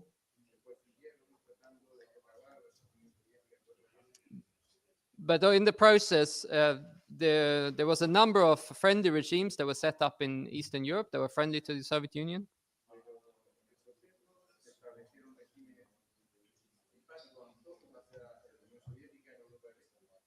And in spite of some of the nonsense of the bureaucracy,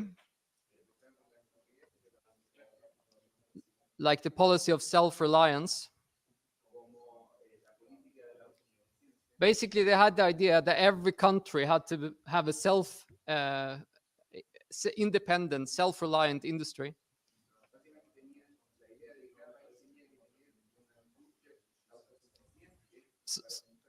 So rather than building up a strong car industry in the Soviet Union, a strong television industry in Poland or whatever,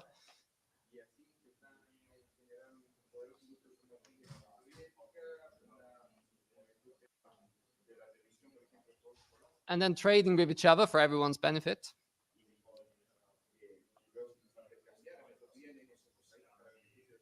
each regime developed their own TV brand, their own car brand, their own motorcycle brand, and so on.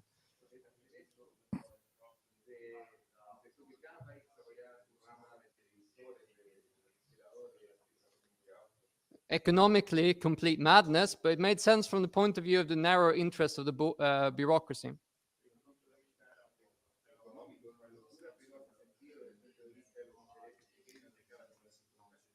But this gave, anyway, the impetus for another wave of economic development in the Soviet Union.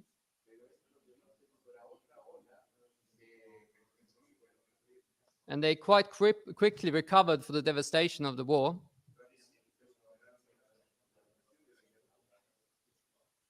But as the economy developed, the problem with economic mismanagement, they grew.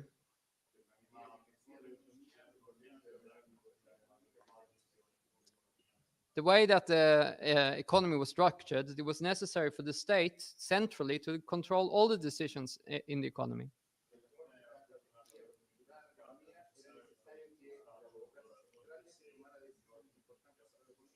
And you have the infamous Gosplan, the headquarters where all of this was they were attempting to do this.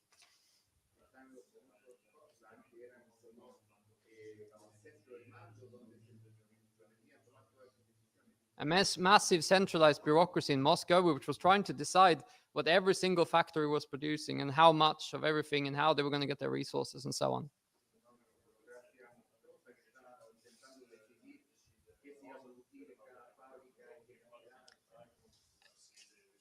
And this works okay when you have a relatively simple economy.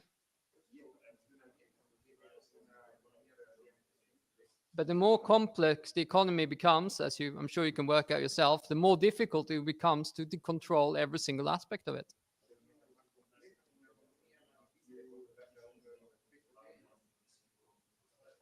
So they just developed more and more government departments to trying to cope with the demand for increase of the increased complexity of the economy.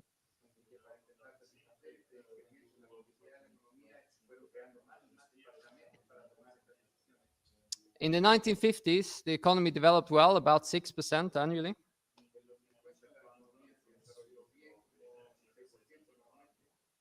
In the 1960s, it also was maintained.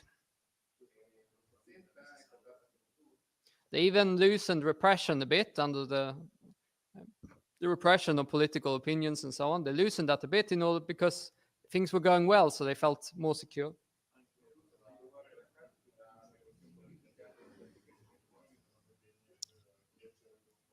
And to many workers, you must have seen like things were getting better. Not at all unlike what was happening in West, in Europe at the same time.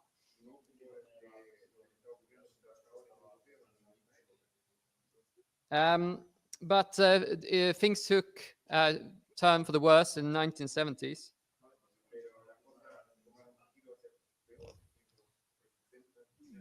Growth rate.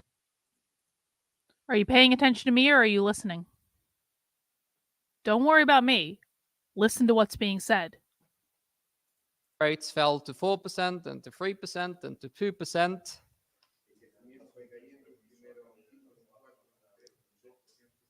And these were the official figures. And if you know anything about the bureaucracy, and that this is independent of which kind of bureaucracy it is, there's always a tendency for those at the bottom to try to lie to their superiors in order to get them off their back.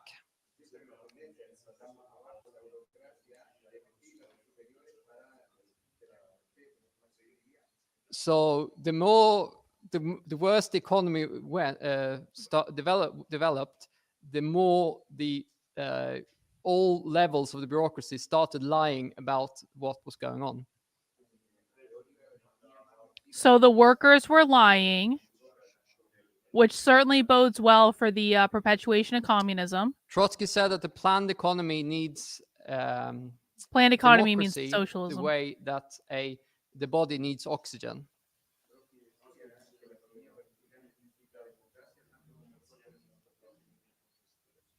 And this is basically what he was referring to. You need that democracy, you need that control by the workers, by the people who have an interest in keeping the economy going. They need to be in control in order to ensure that this doesn't happen. Okay. So what he just said is the reason that that this ended up failing was that the workers were lying about what was going on. Hang on one sec. The fuck? Oh, okay. What he's saying is that the reason that the reason that everything fell apart is that the workers were lying about the numbers because they were trying to get their bosses off their backs and they didn't want to get in trouble. And in order for communism to be successful, that's why bosses have to be eliminated and everything has to be controlled by the workers, because as long as there is like some sort of even boss like figure, even if it's not technically called that, but as long as there's like that figure, then people are going to be trying to cover their backs and lie, essentially. This again reminds me, and I've talked about this concept before, but I haven't talked about it in a long time. Does anyone know what a holacracy is? Do people still do holacracy? Hang on. Are there organizations, we're going to ask the girlfriend, are there organizations today that run as a holacracy? Does anyone know what a holacracy is? Oh shit, Medium's a holacracy? That explains so much, actually. Yup, Zappos is a holacracy. Medium is a holacracy. David Allen Company. I don't know exactly what that is. Springist is a Dutch company, and Code.org is a holacracy. A holacracy is basically like taking communism, the idea of like taking this idea, no bosses, and applying it to an organization. So actually, let's test the girlfriend again. She's got to earn her keep. I'm gonna keep her around. Hang on, I'll hook in the sound this time.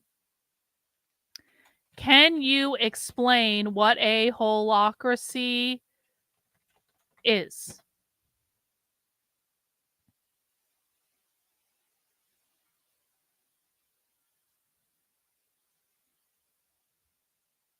Okay. Can you summarize that like I'm a 5-year-old? Carlinism is what we need? No kidding. That'd be pretty great. Okay, let's see what it says. Sure. Here's a simple explanation. A holacracy is a way to run a company where everyone gets to help make decisions, not just the bosses. Instead of having one big boss telling everyone what to do, people work in small teams and everyone has special jobs they are good at. Each person can have different jobs, and the teams can change if needed. This helps everyone work together better and make sure everyone knows what they need to do.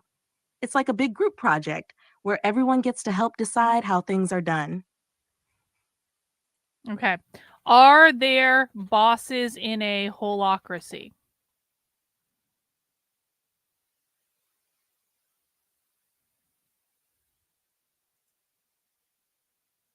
Read. In a holacracy, there aren't traditional bosses like in most companies. Instead, This is there so are great. roles and teams where people share I don't have responsibilities. to read shit anymore. Here's how it works. 1. Roles. Everyone has specific roles with clear responsibilities. You might have several roles, and each role has its own tasks. 2. Circles. The company is made up of small teams called circles. Each circle focuses on a specific part of the company's work. 3. Lead links and facilitators. Instead of bosses, there are roles like lead links and facilitators who help coordinate work and make sure things run smoothly. But they don't have the same authority as traditional bosses. They help the team stay organized and focused. In short, while there are people who help guide and coordinate, there's no single person in charge of everyone. This Instead, makes no difference everyone at all works right together now. and shares the responsibility. And I'm sorry, like if you want to complain about this, go program your own fucking AI. I'm so sick of this. The fact is that we need to embrace this. We need to figure out ways to use this. And if all conservatives are ever going to do is go, all AI is woke, you're going to lose, and you're going to lose badly, and it's not even going to be close, bro. Now, back to this for the people that were listening. The reason that I wanted you guys to hear what a holacracy is because this is what they're talking about. This is like when communists are describing how they are going to operate organizationally, they are describing the same basic tenets of a holacracy. Now, holacracy became popular in management right around, oh God, it was around the time I started my business. So I think it was around like 2010 or something like that. All right, so Steve and Peter can remain losers and be perpetual losers because all they want to do is complain and own the libs. That's fine. You guys are welcome to be losers if you want to. And we're instead going to work with what we have. Jesus fucking Christ. I swear to God. Holacracy became popular around 2010-ish, give or take, and companies started switching over to this. And basically, this is like they're trying to communize organizations. This is the point that I'm making. They're trying to make organizations run like a communist hierarchy. And in Zappos's case, and this was something I followed for a while because Zappos transitioned from being a traditional organization over the course of like 3 years to becoming a full holacracy because the person running Zappos was a moron. And Zappos ended up losing like 30% of its staff. People hated it. They were miserable. Apparently they've still doubled down though in our Holacracy today. So that's why I wanted people to know about this. How do people get fired in a Holacracy?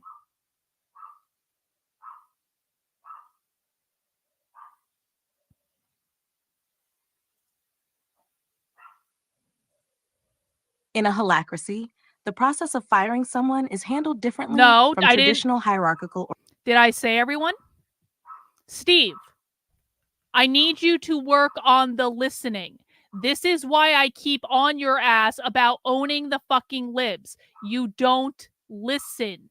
I didn't say everyone at Zappos quit. I said they lost 30% of their staff, which is fundamentally different than everyone quitting. This is why we listen. We talk less and we listen more. Yeah, my dog has feelings. Okay, listen. In a holacracy, the process of firing someone is handled differently from traditional hierarchical organizations.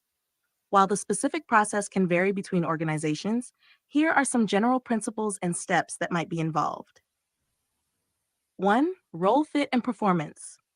Individuals are assessed based on how well they fulfill their roles. If someone is not meeting the expectations of their roles, this issue is typically addressed in a transparent and structured manner. Well, that's not true at all, but 2. okay. Peer feedback and review.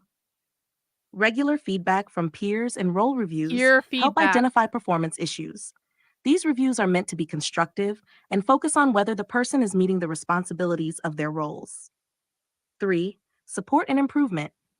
Before termination is considered, there are often steps taken to support the individual in improving their performance. This might include additional training, mentoring, or reassignment to different roles that better match their skills. 4. Governance. So basically, so what this is saying is like, so you can get fired in any of the normal ways, which is like if the role is eliminated, you can get fired for that. But the biggest thing is this peer reviewed and feedback reviews and feedback. So there are no bosses in a holacracy. So it's not like you can have a boss that just decides to fire you. What they do is they do peer assessments. And if you're not getting along with the team, if you haven't properly assimilated to the collective, then you literally get voted off the island. That's what it is. Let me ask this question. How has Zappos's performance changed since they transitioned to a holacracy? And what I'm basically asking here is Zappos more successful since it became communist?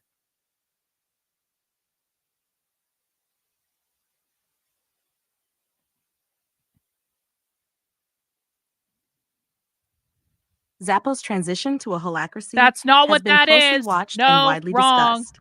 Here, There is no such thing as constructive termination. I don't know where you learned that term, but that's not what we're talking about. No. Zappos' transition to a holacracy has been closely watched and widely discussed. Here are some key points regarding the impact on their performance. 1. Initial challenges, adaptation difficulties. The transition to holacracy at Zappos began in 2014, and it was not without challenges. Many employees found the change difficult to adapt to, leading to some confusion and frustration. Voluntary departures. In 2015, Zappos offered employees a buyout if they felt they couldn't adapt to the new system. So they got Around people to 18% self-select of the out. workforce accepted this offer, indicating significant disruption. 2. Employee experience. Mixed reactions. Some employees appreciated the increased autonomy and the opportunity to take on multiple roles, while others struggled with the lack of clear hierarchy and traditional management structure. Empowerment and innovation.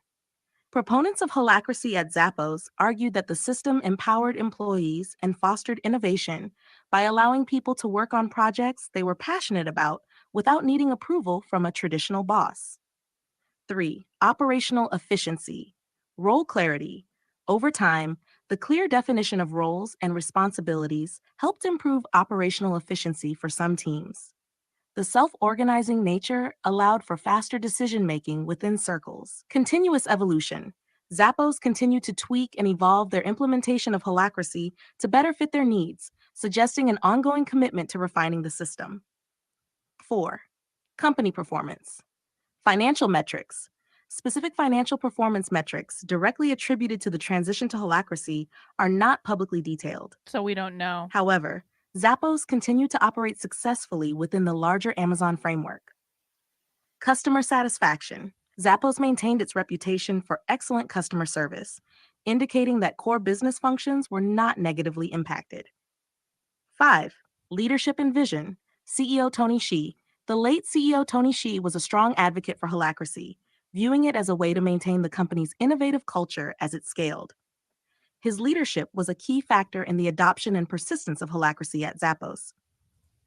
In summary, Zappos' performance since transitioning to a Holacracy has been a mixed bag of challenges and successes. The shift brought significant changes to the company culture and operational structure, leading to both positive outcomes and notable difficulties. While it's hard to isolate the impact of Holacracy on Zappos' financial performance, the company has continued to thrive in its niche, suggesting that the transition did not adversely affect its overall success. All right, I just asked, how has Zappos' financial performance changed in the last 10 years? It's seen various phases. In recent years, Zappos has maintained an annual revenue around $500 million, with fluctuations influenced by market conditions and internal changes of adoption like Holacracy. In addition, the transition to Holacracy in 2014 posed challenges, including significant employee turnover. Despite this, okay, so it's not telling me how much, what was Zappos' annual revenue last year? Oh God. I have to fucking upgrade? God damn it. All right, well, I'll work that out. Fine. My new girlfriend is a greedy bitch, and she wants me to pay her for her to spread her legs for me, and that's fine. I guess, you gotta play the game, I suppose. Okay, fine.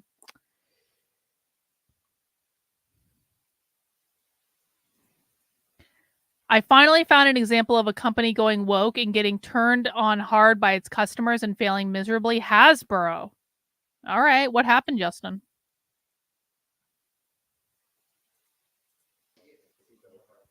Back to this. But the bureaucracy doesn't function like that. They're just interested in making sure that keep their bosses happy. $20 a month? So if the superiors demanded a ton of nails, well, then they delivered 1 ton of nails, fulfilling the quota which they had been given. Wow. But for them, it that's didn't matter his whether problem. these That's not nails were my any problem. good to a carpenter or not. If they were crooked, they were a bit too big, too small, it didn't matter because they produced a ton of nails, right? Oh.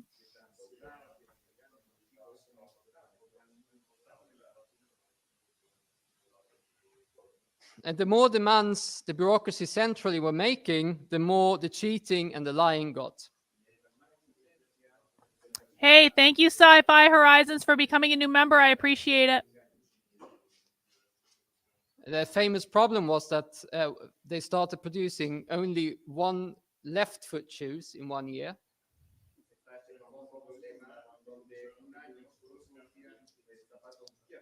Because the quota was set in numbers of shoes and not numbers of pairs of shoes. And obviously, if you only produce left shoes, it's much easier to fulfill the quota than if you produce both left and right shoes.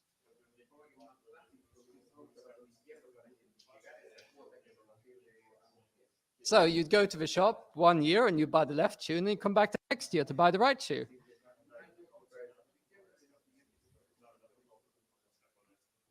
And Trotsky comments on this. It says, under a nationalized economy, quality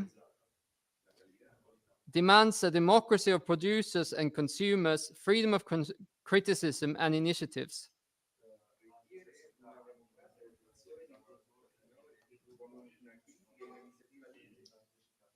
And these are conditions which are incompatible with a totalitarian regime of fear, lies, and flattery.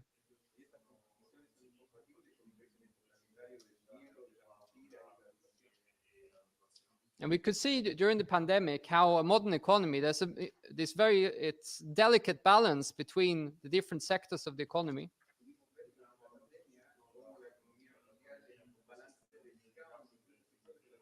If there's a problem in one branch, it's very easy to translate this into many other sectors of the economy.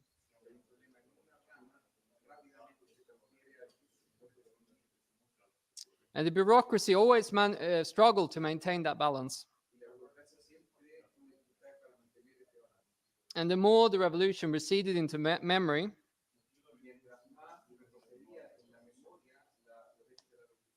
when the greater the complexity of the economy became, the worse the situation also became. And Brezhnev, in 1977, I think it was. Brezhnev was, he took over after Khrushchev, I think. Yeah. And he was one of the more longer serving leaders of the Soviet Union.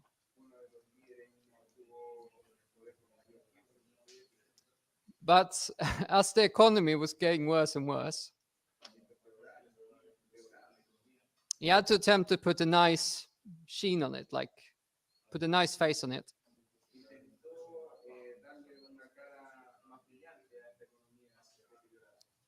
And he held a speech. He was known for giving really bad speeches. But he came up with a new concept that they had now achieved developed socialism, as to the previous undeveloped socialism.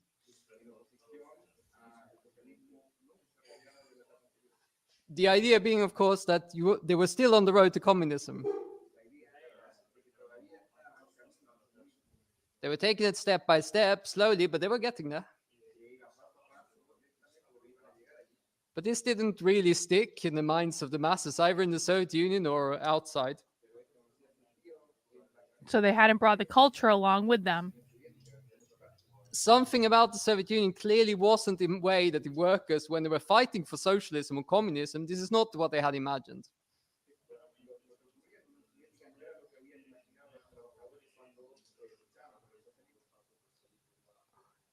The object of socialism was freedom, dignity. On their end, not on my end. Sorry. Not a world of luxury necessarily, but a world where everyone's needs were met. A world without classes, without gaping inequality.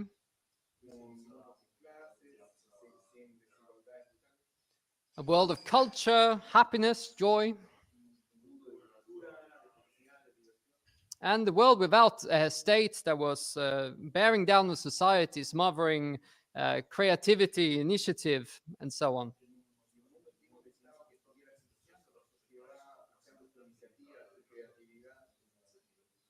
And at this time, the living conditions in West had significantly improved for workers. And so people were saying, well, something must be wrong here. And from this, the Stalinists came up with a new concept. The concept of actually existing socialism. Actually existing socialism. Or What's really that? existing socialism. Really existing socialism? Which basically is a mirror image of bourgeois propaganda. Oh, it's bourgeois. It's capitalist. And the bourgeois, they say, well, socialism and communism, it's a nice idea in theory, but in practice, it doesn't really work. Real communism has never been tried. And rather than countering it and say, look, this is not socialism, this is not communism, this is something else,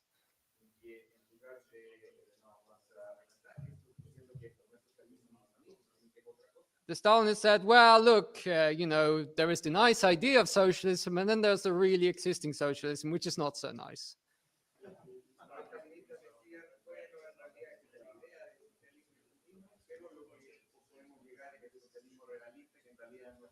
I think they didn't really think of it in those terms. But if you really boil down to it, this is essentially what they were saying. And it is a massive insult to socialism and communism to equate it with what was going on in the Soviet Union.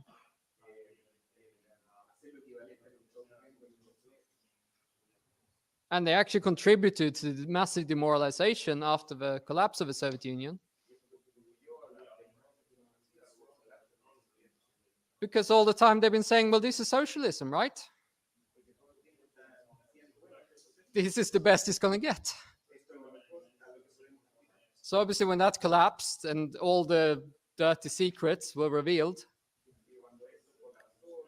Well, you don't always get what you want. Well, they basically prepared the ground for precisely the capitalist, the propaganda campaign of the capitalists that came after in the 1990s.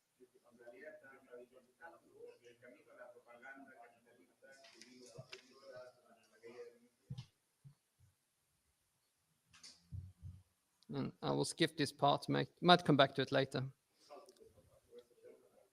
Now, the only way to resolve the problem of bureaucracy would have been with workers' control.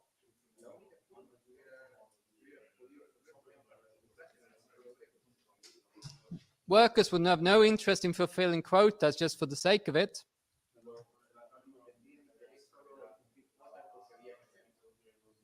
If there was freedom of discussion, then if you couldn't fulfill the quota, you would say, we can't fulfill the quota. There'd be no consequences. They're talking about creating a society of mediocre performers. And the national plan, would be readjusted accordingly in order to ensure that everything else worked accordingly. Because everyone's just going to show up and do their best if they have no But in a incentive to do bureaucratically so. planned economy, no one wants to hear any objections.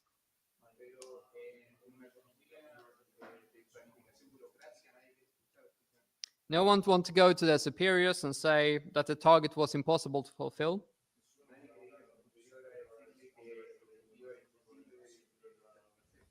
And the quality of the production got worse and worse and worse. And particularly in consumer goods. I can't remember where the statistic is from, maybe the late 70s or early 80s.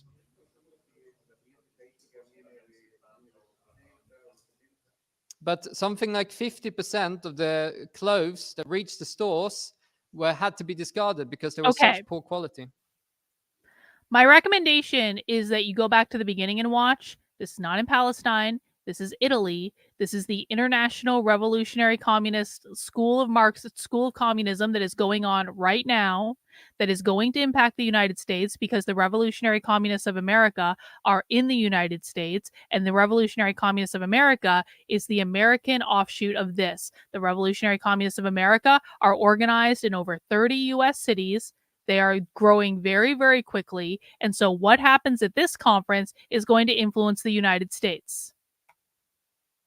And this bullshit that you're doing right here is not relevant. This is not relevant. If you're going to show up in my chat, you're going to show up and pay attention to the presentation. And if you want to shitpost, go somewhere else.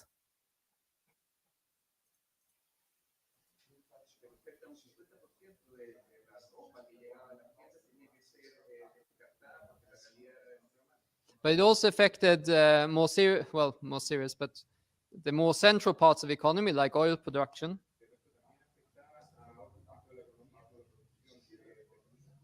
In 1983, 20% of the oil wells were out of action because of lack of repair, mismanagement, or lack of labor.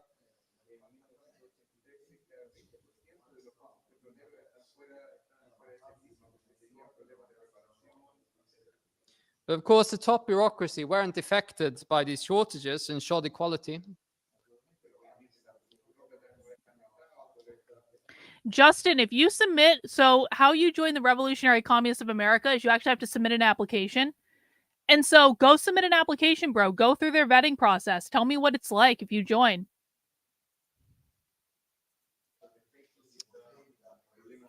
They had their own shops with goods that were not available to normal workers,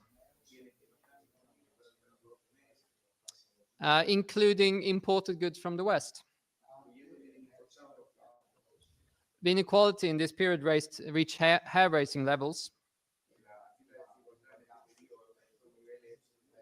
And it wasn't just the official income, but also a lot of embezzlement.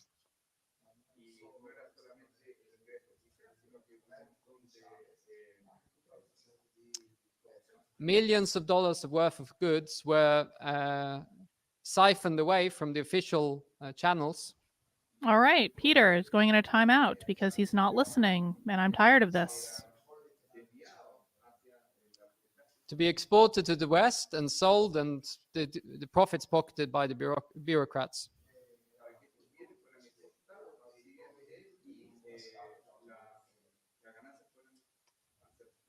Or they sold them on the black market in the Soviet Union.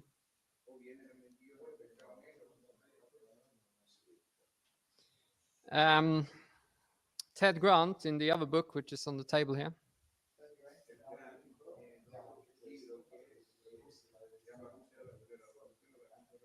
he comments that the ruling elite fell more and more under the influence of capitalism, the more alienated they became from Soviet society.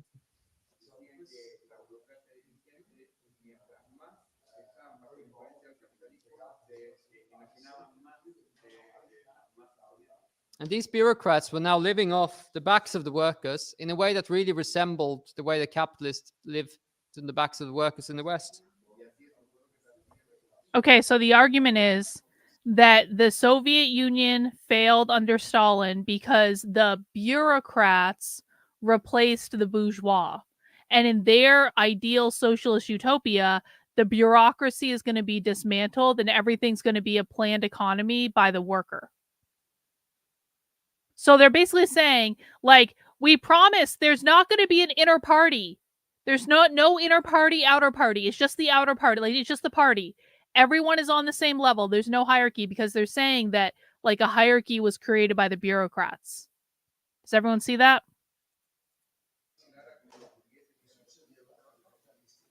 They had villas, they had luxury cars, mink coats, jewelry, expensive watches.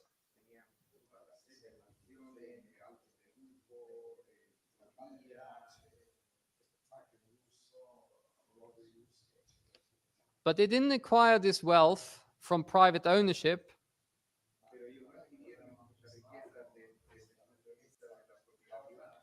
but through looting the state's coffers, basically. And there was a lot of cynical jokes that proliferated in this time. Alan has a whole stock of them that you can ask him about. Gleb maybe also has a few. But here's one that I found on the internet. No, I actually heard it before, but I couldn't remember the words. We're not Just to give you debunking. We don't do feeling that. of how people were thinking about it when We're they, not when they debunking. Were, how ordinary people were thinking about what's going on.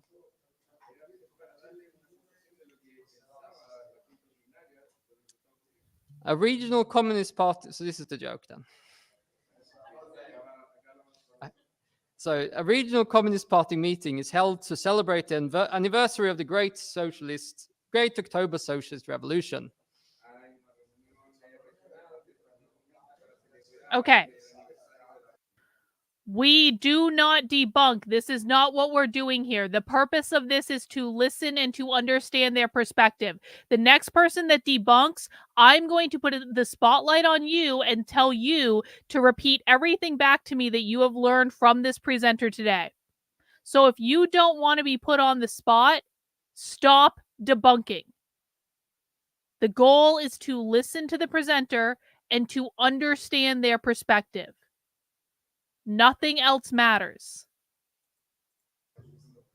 And the chairman obviously has to give a speech.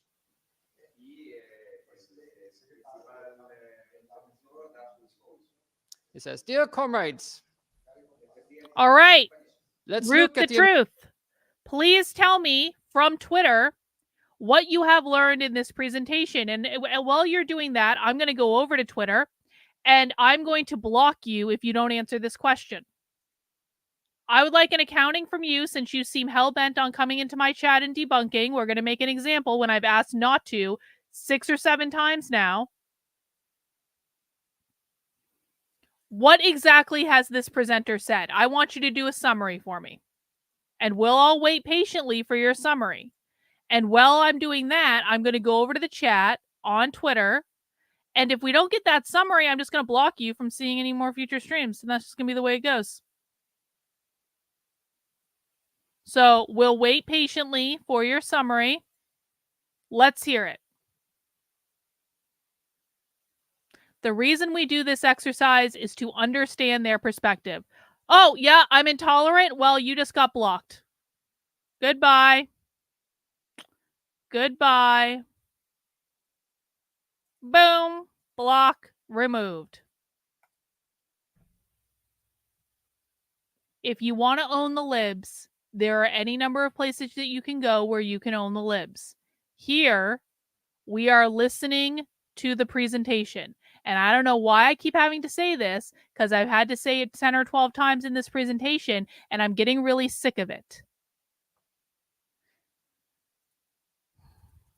amazing achievements of our party after the revolution."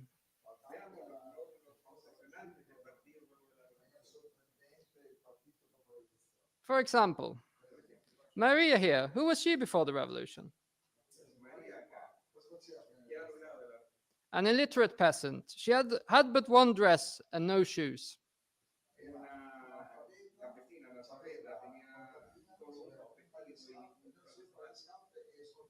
And now, she is an exemplary milkmaid, known throughout the entire region.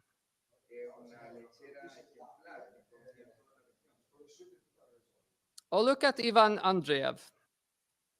So, serious question is the idea that we need to be able to think like them in order to destroy them? Yes. You cannot defeat an enemy that you do not understand. And in our current reality, there is essentially no one on the right that actually listens to these people. And a lot of people on the right think they understand them and they do not. So what we're doing is we're listening to them and we are understanding their perspective, because the point is that you cannot defeat an enemy that you do not understand. And the reason that the right keeps losing to the left over and over and over and over and over and over and over and over and over and over and over and over and over and over and over again, always, perpetually, for the last 100 fucking years, is that they refuse to sit their asses down and open their ears and listen, because the highest priority of the right is owning the libs. And that's all they care about. So if you want to own the libs, I'm not saying you're doing that, Shelley. I think you understand. But if you want to own the libs, go somewhere else. He was the poorest man in the village. He had no horse, no cow, and not even an axe.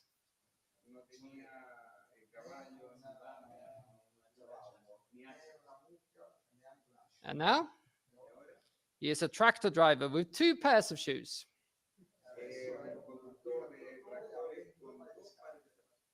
Or Trofim Semanovich Alexeyev. He was a nasty hooligan, a drunk, and a dirty gadabout. I have no idea what that is.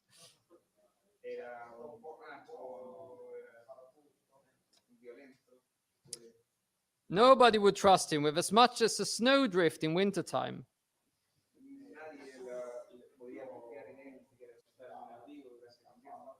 As he would steal anything he could get his hands on. And now he's the secretary of the regional committee of the party.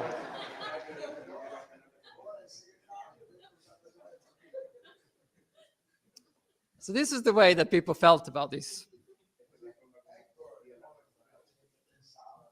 And this is also why the bureaucracy had to stifle all kinds of democratic discussion. Because the moment they lifted the lid on discussion, the privileges and the corruption and the lying and the cheating of the bureaucracy would be the first thing that comes up.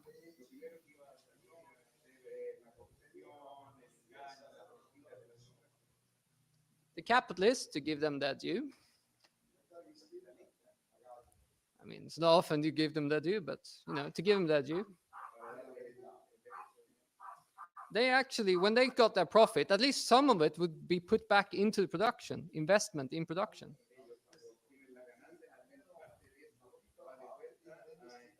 Oh, wait, seriously? But the bureaucracy, they didn't put their profits back into production. Every penny they got, all they could spend it on was luxury consumption. Oh my God. What he just said is the communist bureaucrats were the inner party was even worse than the capitalist, because the capitalist would occasionally she's going to be banned after this stream and she's never going to be able to get another this is why we don't allow conservative retards in my chat, because she's just going on. I know you guys can see this on YouTube. This fucking moron, this retard over on Twitter is going on and on and on and on and on. I'm seeing all the chats pop up. Now, she's never going to be able to get into another chat again because I've already blocked her ass, but there's a bug in Twitter where if you block someone, they can still chat into the stream. She's having all sorts of feelings, and this is why we do not allow retarded fucking conservatives in the chat, because this is all they do. They just whine and complain and whine and complain and whine and complain, and this is why the right loses over and over and over and over and over and over and over and over and over again. Now, back to this for the smart people that are still watching. Oh, no, honey. No, you and I are never going to talk again after this, and I'm going to forget that you ever existed or entered my life even for a moment, because you are a useless retard that is nothing but a distraction. And now we're going to ignore you for the entire rest of the stream. Goodbye. Now back to this for the smart people. What he just said was that, so he's making this comparison that when the Russian Revolution happened, they got rid of the bourgeois, fine. But instead of going directly to the worker, there was this bureaucratic class that was installed under Stalin that basically fucked everything up. And what he's saying, the bureaucratic class were interested in luxury, and they did the inner party thing where they had access to all the luxury things, while the outer party, the workers, the comrades, they didn't have access to any of those things. And what he just said is, at least under capitalism, when the company made profits, they would reinvest in the organization to improve things and make things better. But under the communist bureaucrats, they just kept it all for themselves. He's literally admitting why this doesn't work. That's hilarious. He's literally saying the communist bureaucrats were worse off than the capitalist bourgeois.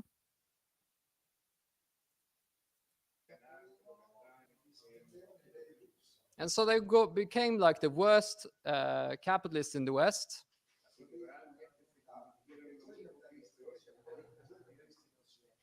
And they were completely parasitic on the economy.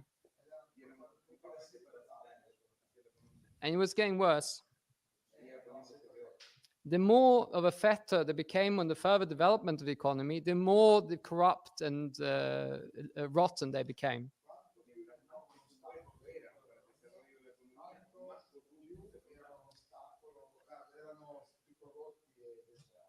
And the children were the worst. Wait. Did they raise their dues? It used to be that the Revolutionary Communists of America only required 1 day a month of wages. The RCA has raised their dues to 2 days a month. The scandal. That's funny. And it's not the honor system anymore. It used to be the honor system. Remember when we did that recruiting call? They didn't require pay stubs and proof of income. Wow, RC, but this is why, guys. They are completely self-funded because of this reason. This is not an organization that is Soros funded. They get people to pay them. It used to be 1 day's wage, now it's 2 days' wages a month. I think everyone should pay me 2 days' wages a month to teach you about communism. If you've been enjoying this stream, listen. I'll make you guys a deal. I'm never going to require you to pay me 2 days' wages a month in order to teach you about socialism. I'm never going to require you to even pay me 1 day's wages a month to talk about socialism. But if you come to one of my streams and you enjoy it, maybe throw in a $5 or $10 super chat. Maybe make sure you're subscribed to my Substack for $8 a month, $80 a year. Like, I'm not going to require it, but if you come to my streams all the time and you enjoy me showing you things that no one else on the internet is showing you, like a $5 super chat, a $10 super chat to say, hey, thanks, Carlin, for the 3-hour stream you did about communism. I really appreciate it. That'd be pretty great, and it would really help me out. Thank you guys so much in advance. No, you don't have to show me your pay stubs. No. Grandfathers were corrupt gangsters.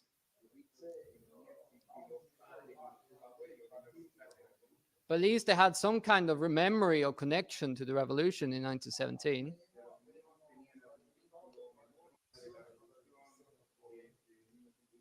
But their children, they were born parasites. Thank you, Justin. That's very nice. Like the sons and daughters of the bourgeoisie, these new members were completely I appreciate acclimatized that. to the role as parasites.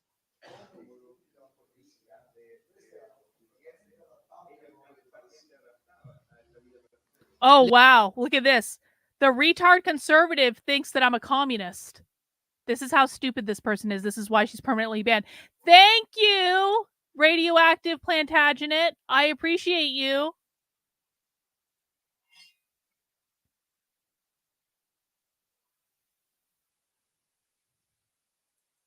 Living a lavish life, completely divorced from that of the working class.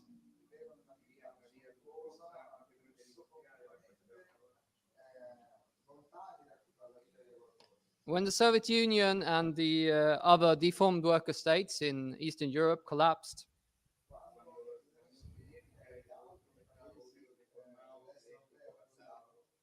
several of the leaders announced that they hadn't believed I in appreciate socialism it, for a tough long love. time. Thank you.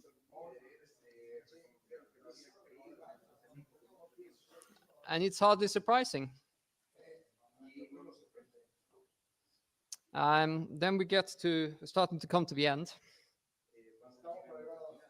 Gorbachev is the beginning of the end. And Gorbachev, he became a leader by accident. Because all the other leaders died. They were too old. There are lots of jokes about that as well. Thank you, Maria C. I appreciate it. There's a page on Wikipedia just for these kind of jokes.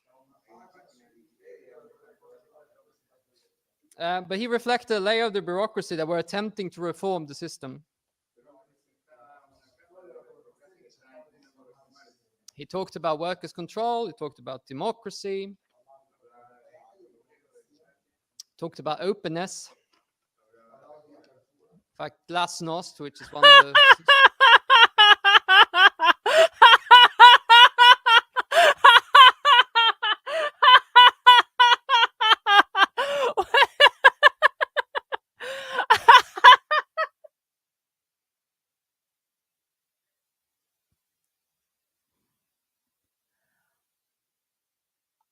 I don't think I could bring my IQ low enough to debate that functional retard. It would be a complete waste of my time. It might be really funny, but the fact is that Lucas Gage is delusional and he will convince himself he won no matter what. If he just shows up and makes ape noises like he's prone to do, like that like he would still convince himself that he won. And so why? No, I'm not going to debate him back in any way. But thank you for the good laugh, Swifty. I appreciate it. Words associated with him, his campaign of glasnost, that means openness.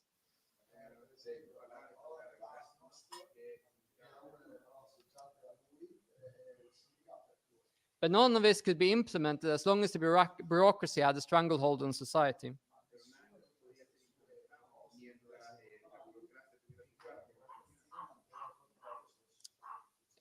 In fact, if the bureaucracy had a choice between workers' control or capitalism, it's fairly obvious which road they would choose. I would watch that for sure. Beardson would probably win. They were already living like capitalists, effectively. All right, everyone focus. The only thing they couldn't do was to pass on this wealth and property, or this income to their children. They couldn't pass it on in inheritance. The elimination of generational wealth. We don't actually hear about that much from them, but this is important to understand. In the elimination of private property, one of the things that will be eliminated under communism is generational wealth. So your children don't get anything. With the counter to that, in theory, being they don't need your generational wealth because everyone will have access to everything they need.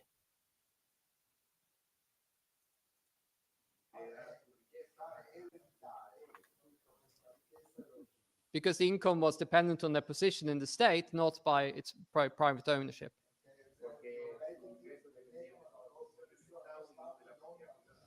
But in the early stages, this choice, it wasn't clear to them that they were having to make a choice between socialism or capitalism.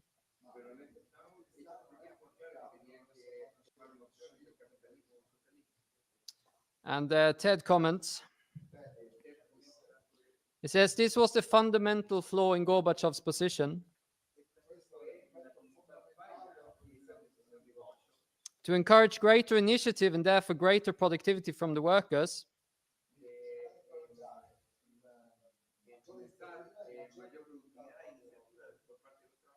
while simultaneously defending the privileges and perks of the bureaucracy, was to attempt to square the circle. Gorbachev was attempting to lean on the working class in order to strike blows against one section of the bureaucratic caste.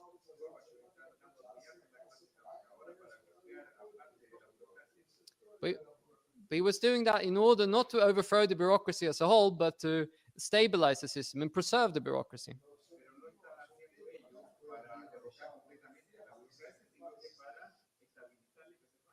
This wasn't the first time this was attempted. But this time it was under different conditions than the previous times.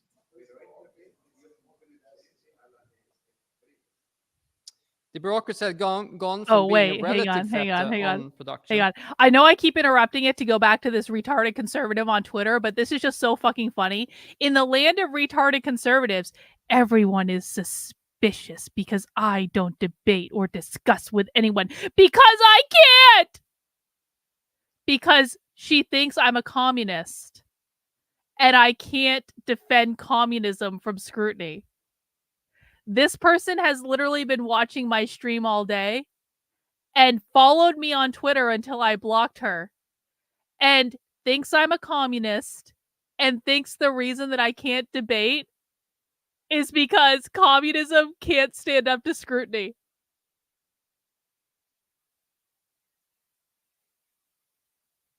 And I've already, like...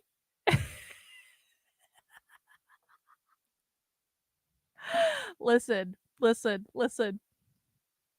Never feel bad about blocking the retards in your life, and they'll just keep going on and on and on. Yeah, how dare you? It's a scary level of stupid, isn't it? It's a scary level of stupid. Yeah, she thinks we're communists. Yeah, yep, yep. See, this is the IQ test, though. If someone can't figure out Like, even just by looking at my profile on Twitter where I clearly say I'm an anarcho-capitalist, like, if someone can't figure out that I'm not a communist, they are too stupid for my content. I think that that's probably true, Justin. Yeah, go tell her she's a retard bot. Thank you. Thank you for your service. All right.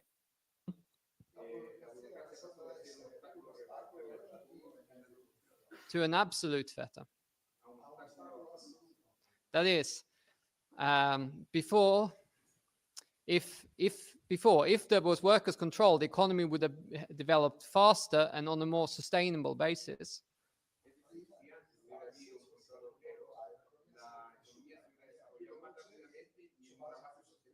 But even under the bureaucracy, there was some development.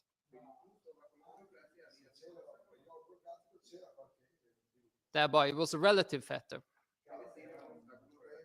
But now it was an absolute fetter in the sense that there was no development taking place at all.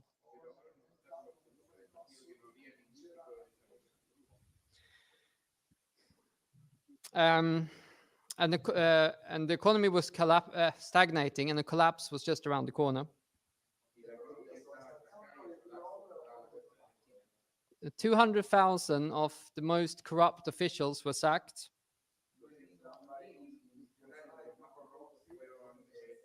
As part of Gorbachev's campaign. But this bureaucracy was 19 million at this time. And at the same time, for the workers, the pressure only increased.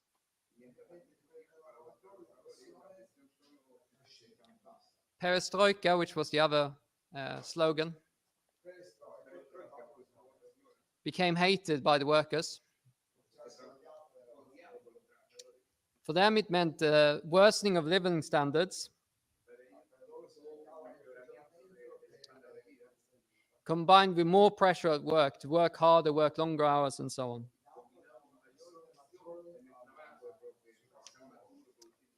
At the same time, the bureaucracy was enriching themselves more and more and more. Alcoholism became a serious problem in society, to the point where you noticed it in statistics with the absences and so on from work.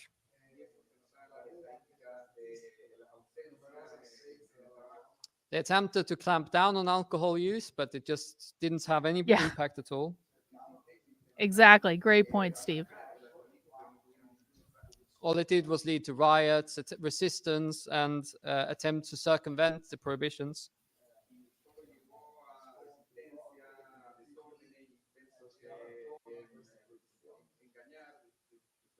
There was a brief moment of a growth in the 80s. But things quickly turned to the worse. Food was left rotting in the fields. Theft and embezzlement got worse. The black market became the main source of goods and food for the consumers.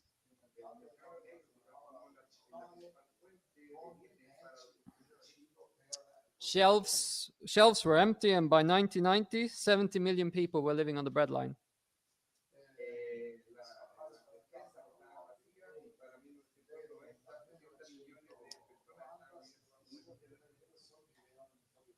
A wave of strikes gripped the Soviet Union, culminating in the miners' strike of 300,000 workers.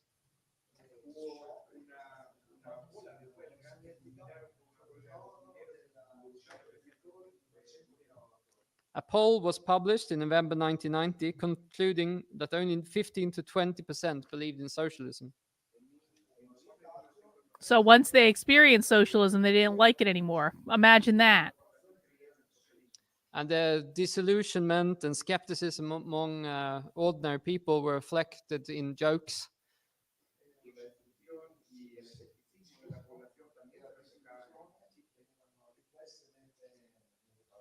And this one is from Ted's book. And the question is, have we reached real communism yet?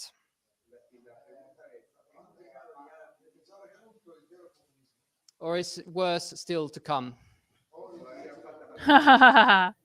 This was the attitude. You can see the cynicism of the joke, right? I wonder why. Riots became common, and the masses were losing their fear of the repressive apparatus of the state.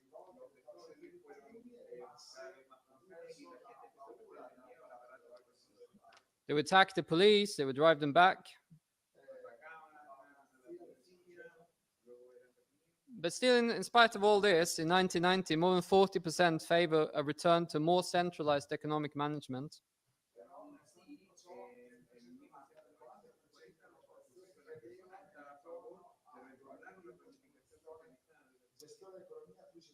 And only 25% favored a more market-oriented system.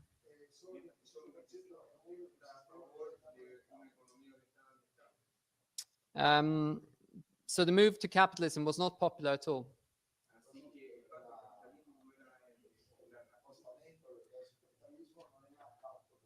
But bureaucracy seriously started to move towards capitalism. They had lost all confidence in socialism. That means that they've lost all confidence in themselves. Oh, the inner party wanted to go back to capitalism. Look at that, because they And wanted they were their looking with comforts awe of and bourgeois. admiration at the West. That's funny. So the inner party, the point. The inner party fucks everything up, demoralizes an entire population. Alcoholism is becoming rampant. People aren't going to work because they're drunk or sick or whatever. And like then the inner party, after they have fucked everything up and fleeced the population, they say, you know what? This kind of sucks now. Why don't we go back to capitalism? And the reason they did that is because basically, according to these people, they were already like the bourgeois anyway. And so like, why don't we just go back to this even if the population doesn't want this? That's funny. Where the bureaucracy or a wing of the bureaucracy becomes conscious of their attempt to restore capitalism.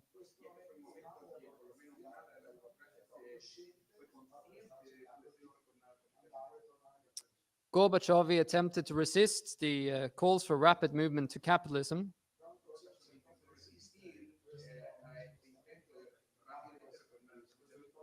But the situation was moving out of his control. A program of austerity was begun, including privatization, starting with small business, as always. Wait, you mean to tell me that small businesses were outlawed under socialism? Oh, I'm shocked. It's kind of like every communist that keeps coming into my chat saying, you're still going to be allowed to have your small business. And I say, I don't think so because you keep telling me I can't. Why did they have to be brought back if they weren't outlawed?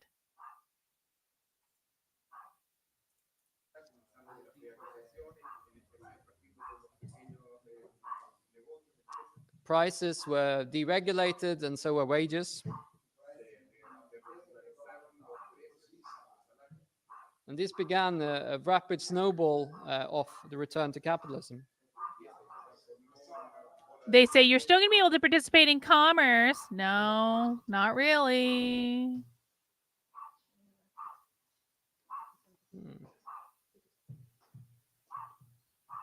Question is, do we have enough time for this? No, you don't. We're done. Yeltsin. Ugh. It's the end of the story, but it's a really nice part of the story.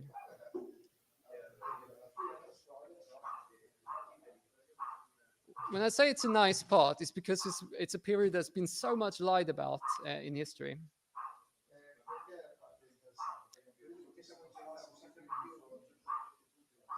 Yeltsin in the West was this great hero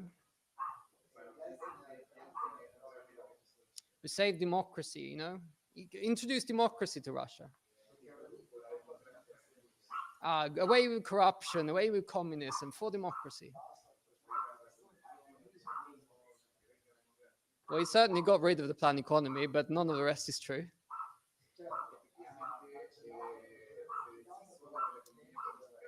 He was He became the representative of the wing of the bureaucracy that were consciously pushing in the direction of capitalism and wanting to do this as quickly as possible.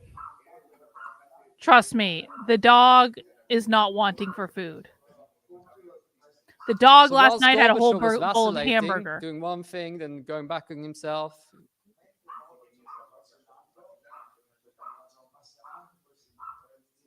Yeltsin was demanding to move ahead.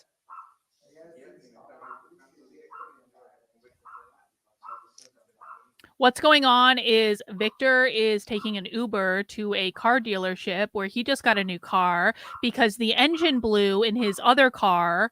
And I'm really pissed off about this. Can I point of personal fucking privilege? Victor had a car that was 7 years old. It was 7 years old. Subaru WRX. And he fucking loved this car and he drove it everywhere. And then 2 weeks ago, he blew the fucking engine and had to go get a new car. And been waiting for 2 weeks to figure out if this thing could be fixed. And they wanted to charge $12,000 to fix this fucking car. And I was like, we are not putting $12,000 into the car after 7 fucking years. I was like, fuck you, Subaru. Seriously. Fuck you. So Victor had to go get a new car.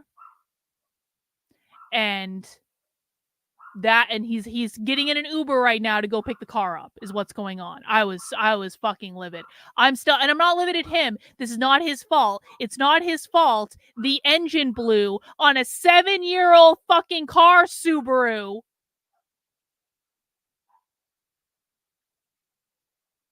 I'm livid though. Anyway. Yeah, Victor kept telling me, Carlin, you need to get a new car. You need to get a new car. Your Honda, like my Honda still fucking runs and I don't even drive anywhere. So I was like, I kept putting this up. I was like, why do I need a new car? The car runs fine. I don't even go anywhere anyway. It's a good thing I didn't buy a new fucking car. My car still works and way older than his. Subaru. And it started with he became leader of Russia, the Russian Socialist Federation, as opposed to the Soviet Union, which was led by Gorbachev. But by pushing on the national question, yes, he is getting another Subaru, even though I told him not to. But the reason he's getting another Subaru is that he had to have his other car in the Subaru in the shop with them for a week so they could figure out what the fuck happened to the engine, and that was going to cost $1,300. And so the reason that he's getting it, and he's just leasing it for the moment so he can figure out what to do. But like the reason that he decided to go with another Subaru is because they said, if you just lease another car here, then we won't charge you for the week that we've been working to figure out what the fuck is wrong with the engine. And so there was a strategy session over the phone earlier where I was telling him, here's what, like, and I don't know why I had to do this. I don't know why I had to negotiate the fucking car, but I was like, here's what you need to do. You need to get like use this as a fucking negotiation to get the goddamn price down on the fucking lease. Cause they originally quoted him a price that was like way out of line for that lease too. And I was like, we're not fucking paying for that shit. No. And I was like, go around to some other dealerships that aren't fucking Subaru, because clearly Subarus are not worth investing in because your engine blew after 7 fucking years. And so there's a whole negotiation. This is what I've been dealing with all day. Okay. There's a whole negotiation. He finally got the manager to get the price down. And they said, we will just not charge you for this week that we've been trying to figure out what the fuck is going on with the engine. And so that's like kind of like a credit for the car that is now fucking worthless that we just finished paying off not that long ago. I was like, man, like I wanted to fuck Subaru, like tell Subaru to go fuck itself. I was so mad, but it is probably a less stressful handling of the situation. Okay. Well, they had to take apart the whole engine to figure out what the fuck happened. So it's like, god damn. Anyway, so now there's a fucking lease, and then he's going to figure out what to do after that. And I'm never going to get a new car because I was the one that bought the car that actually still runs. Never. See, this is why men sometimes shouldn't be allowed to make decisions.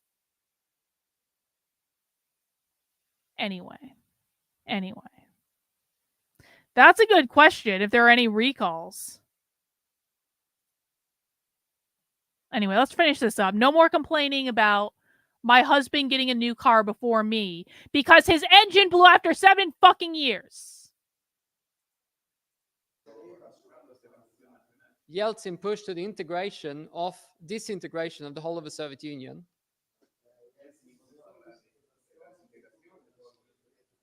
Thus pushing himself to the front and making Gorbachev become a non-entity.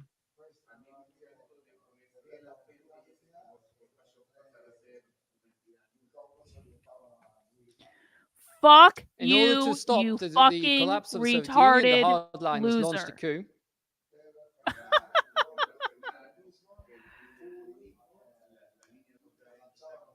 The wing of the bureaucracy was trying to resist the rapid move to capitalism.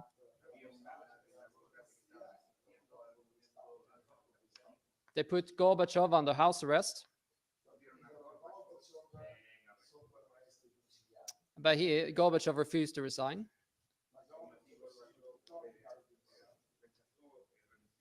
Yeltsin barricaded himself in the White House in Moscow.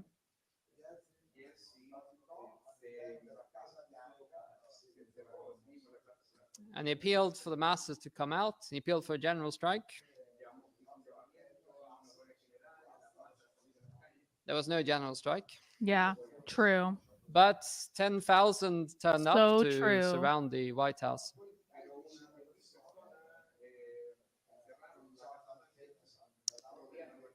Mainly of the petty bourgeois types. Ooh, the petit bourgeois. The coup makers attempted to assault the White House.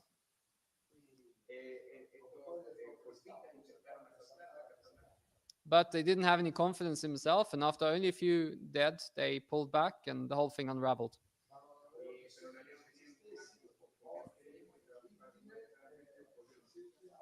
Ted comments as the most useless coup ever.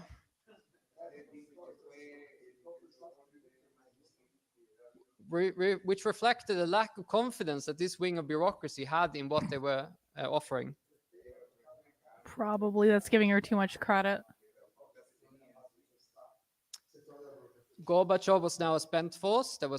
His attempt was to balance. He was trying to balance between the pro-capitalists and the sort of hardliners. He was balancing between those two factions.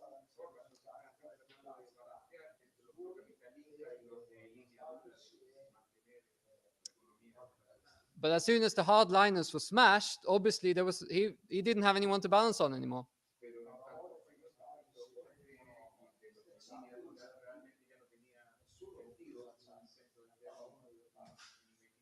And Yeltsin took a step where became the new leader. By the end of the year, the Soviet Union had been dissolved. This is not the end of the story. There's another 7 or so years it took for capitalism to stabilize in Russia. 7 years after it dissolved for In the capital to meantime, stabilize. the Holy shit. economy went into free fall. Another reason never to go to socialism. In 1989, Because the transition back economy was sucks. worth $1.46 trillion.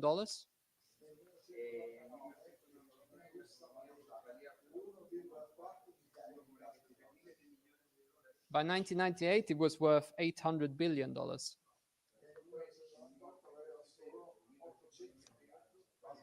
So it was a fall of 44%. And it was basically an unmitigated disaster.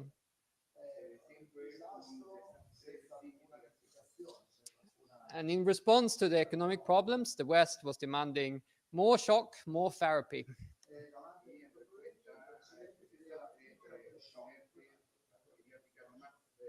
This was the consequence of what they called the shock therapy.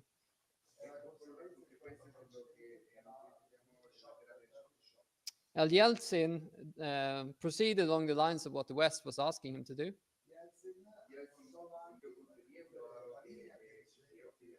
He became more or less open agent of the West. He used the privatization as a means of bribing officials to rig ballots.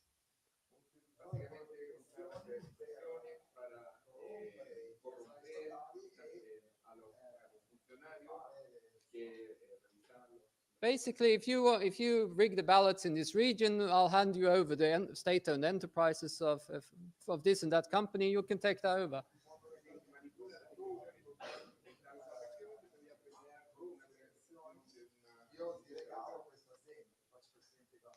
And so this many of these so-called democratic elections and referendums that Yeltsin won was on the basis of this kind of corruption, basically, through and through.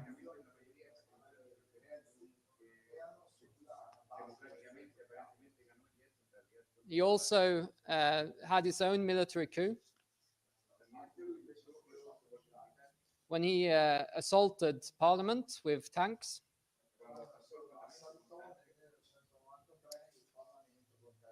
But this is another episode we can see that there was not a lot of enthusiasm for this new regime.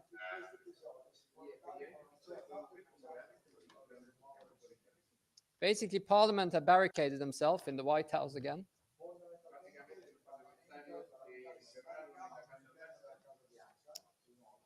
And Yeltsin, having a bit more gumption than his predecessors in coup making,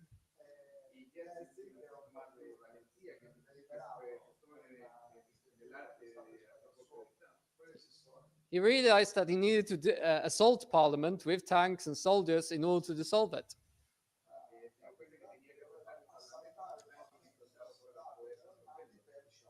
But in his memoirs, he complains that he had at his disposal an army of 2.5 million soldiers.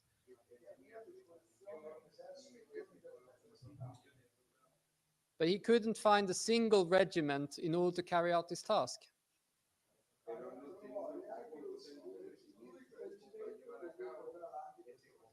In the end, with the help of a loan from the West, he organized a mercenary army consisting of GPU officers, police officers, and other scum of society.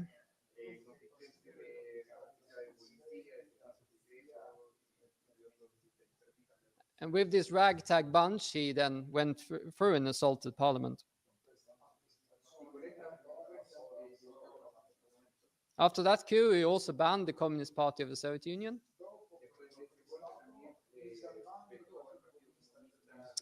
Seized all their assets and so on. But his economic policies were a complete disaster, as I said. And this had an impact on the workers, actually. They started to got very angry. And so by the mid-90s, you're starting having a widespread resistance among workers.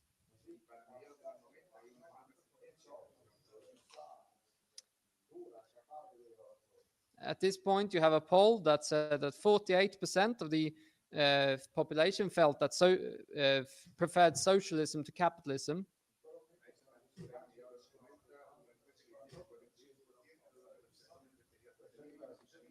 With only 27% thinking that capitalism would be better than socialism.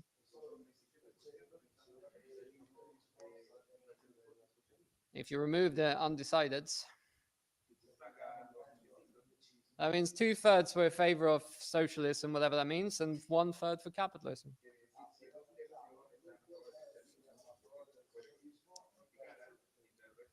In 1997-98, around about that time, opinion polls showed that Yeltsin's support was at 3%.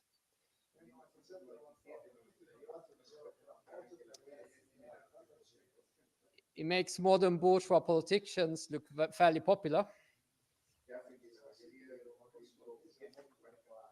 And at this point in 96, 98, that period, you could have had a reversal of the process.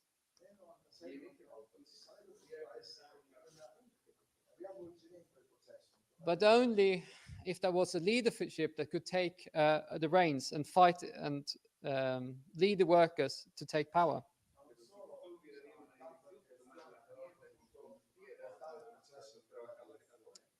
The hardliners, more or less, had reconstituted themselves as the Communist Party of the Russian Federation. They had no experience of mass work, being state bureaucrats all their lives.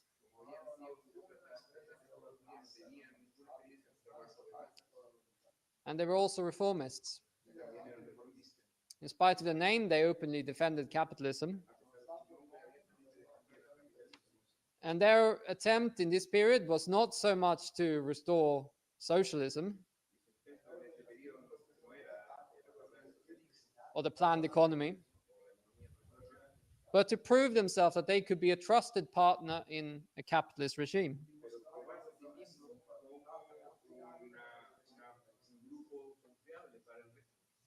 But they became one of the pillars of the Putin regime.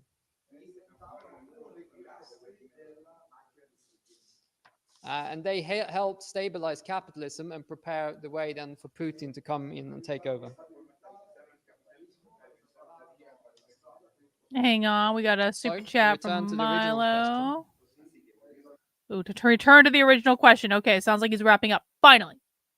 Milo, people like Ruth will be the ones sitting next to me on the bus when we are being shipped off to the gulag telling me their favorite conservative influencer said, "We are winning." Ain't that the truth, Milo? I appreciate the super chat. Thanks so much. All right, hopefully he's wrapping up and then we can finish, but because we go to the end, because that's what we train for. Okay, we're almost done. I'm fairly sure that you knew the answer to that question before you came here.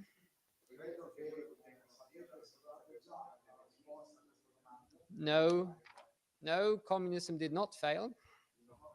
It was never tried. Give it to us. It was never tried. It was do it. Say the line. Say the line. The Soviet Union never achieved communism nor socialism. It remained a backward country compared to the advanced capitalist countries of the West.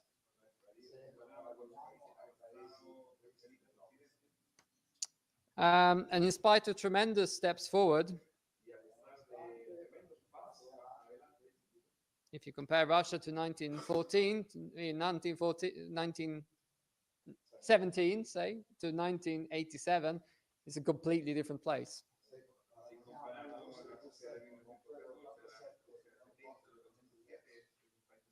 But it never caught up to the capitalist West. And the more the productive forces grew,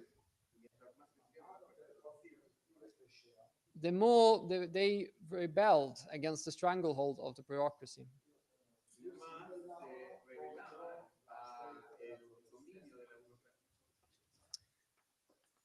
It's one of those interesting aspects of dialectics. That it's actually for quite a similar reason that the productive forces rebels against capitalism.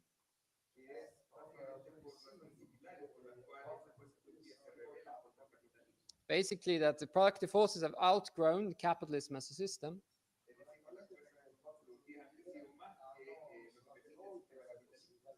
In a very similar way, the productive forces also outgrew the bureaucratically deformed worker state in the Soviet Union.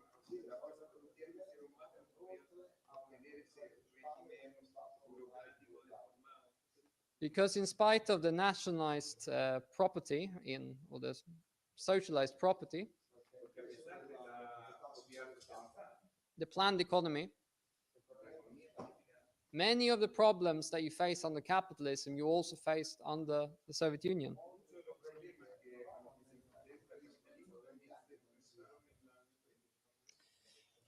But the collapse of this regime in the early 90s or in the 90s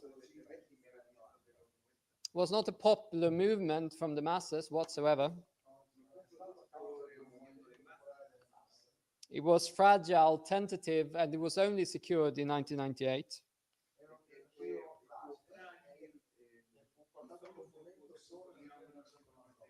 And in the process of securing democracy,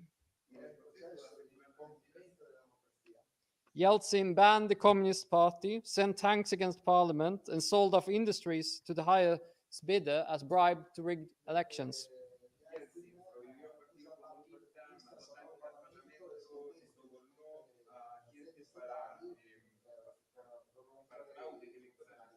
All of it helped and guided by Western imperialism. The working class remained demoralized and leaderless.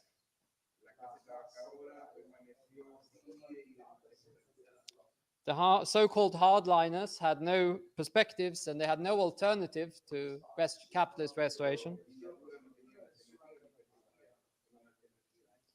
Even so, the workers fought back against capitalist restoration, but the Communist Party betrayed them.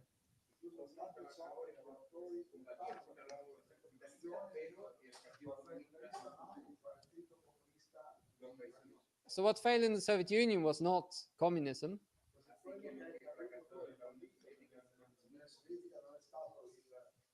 But Stalinism. Oh, it A was bureaucratically Stalin. degenerated caricature of socialism.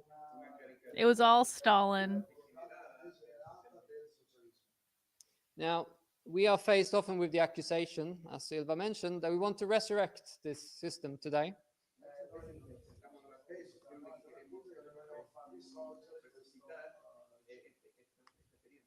But the situation is completely different today than it was at that time. No doubt we will face many difficulties on the road. But as revolutionaries, we can lean on the experiences of 100 years of class struggle since 1917.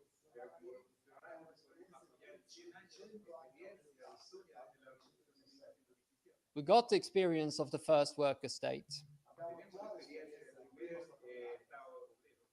And the productive forces all over the world have developed tremendously. In particular in the backward countries, the former colonial countries, like China or India, which means that the working class on a world scale is far stronger than it was back in 1917.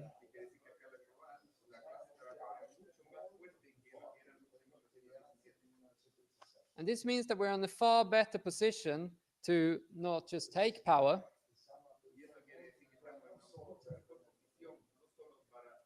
but also to hold on to it. And with the help of the international that we're building right now,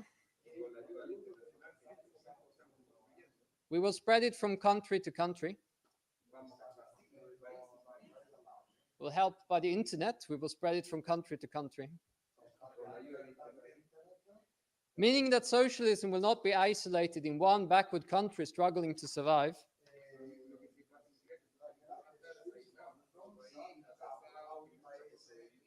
But we'll create a world socialist federation.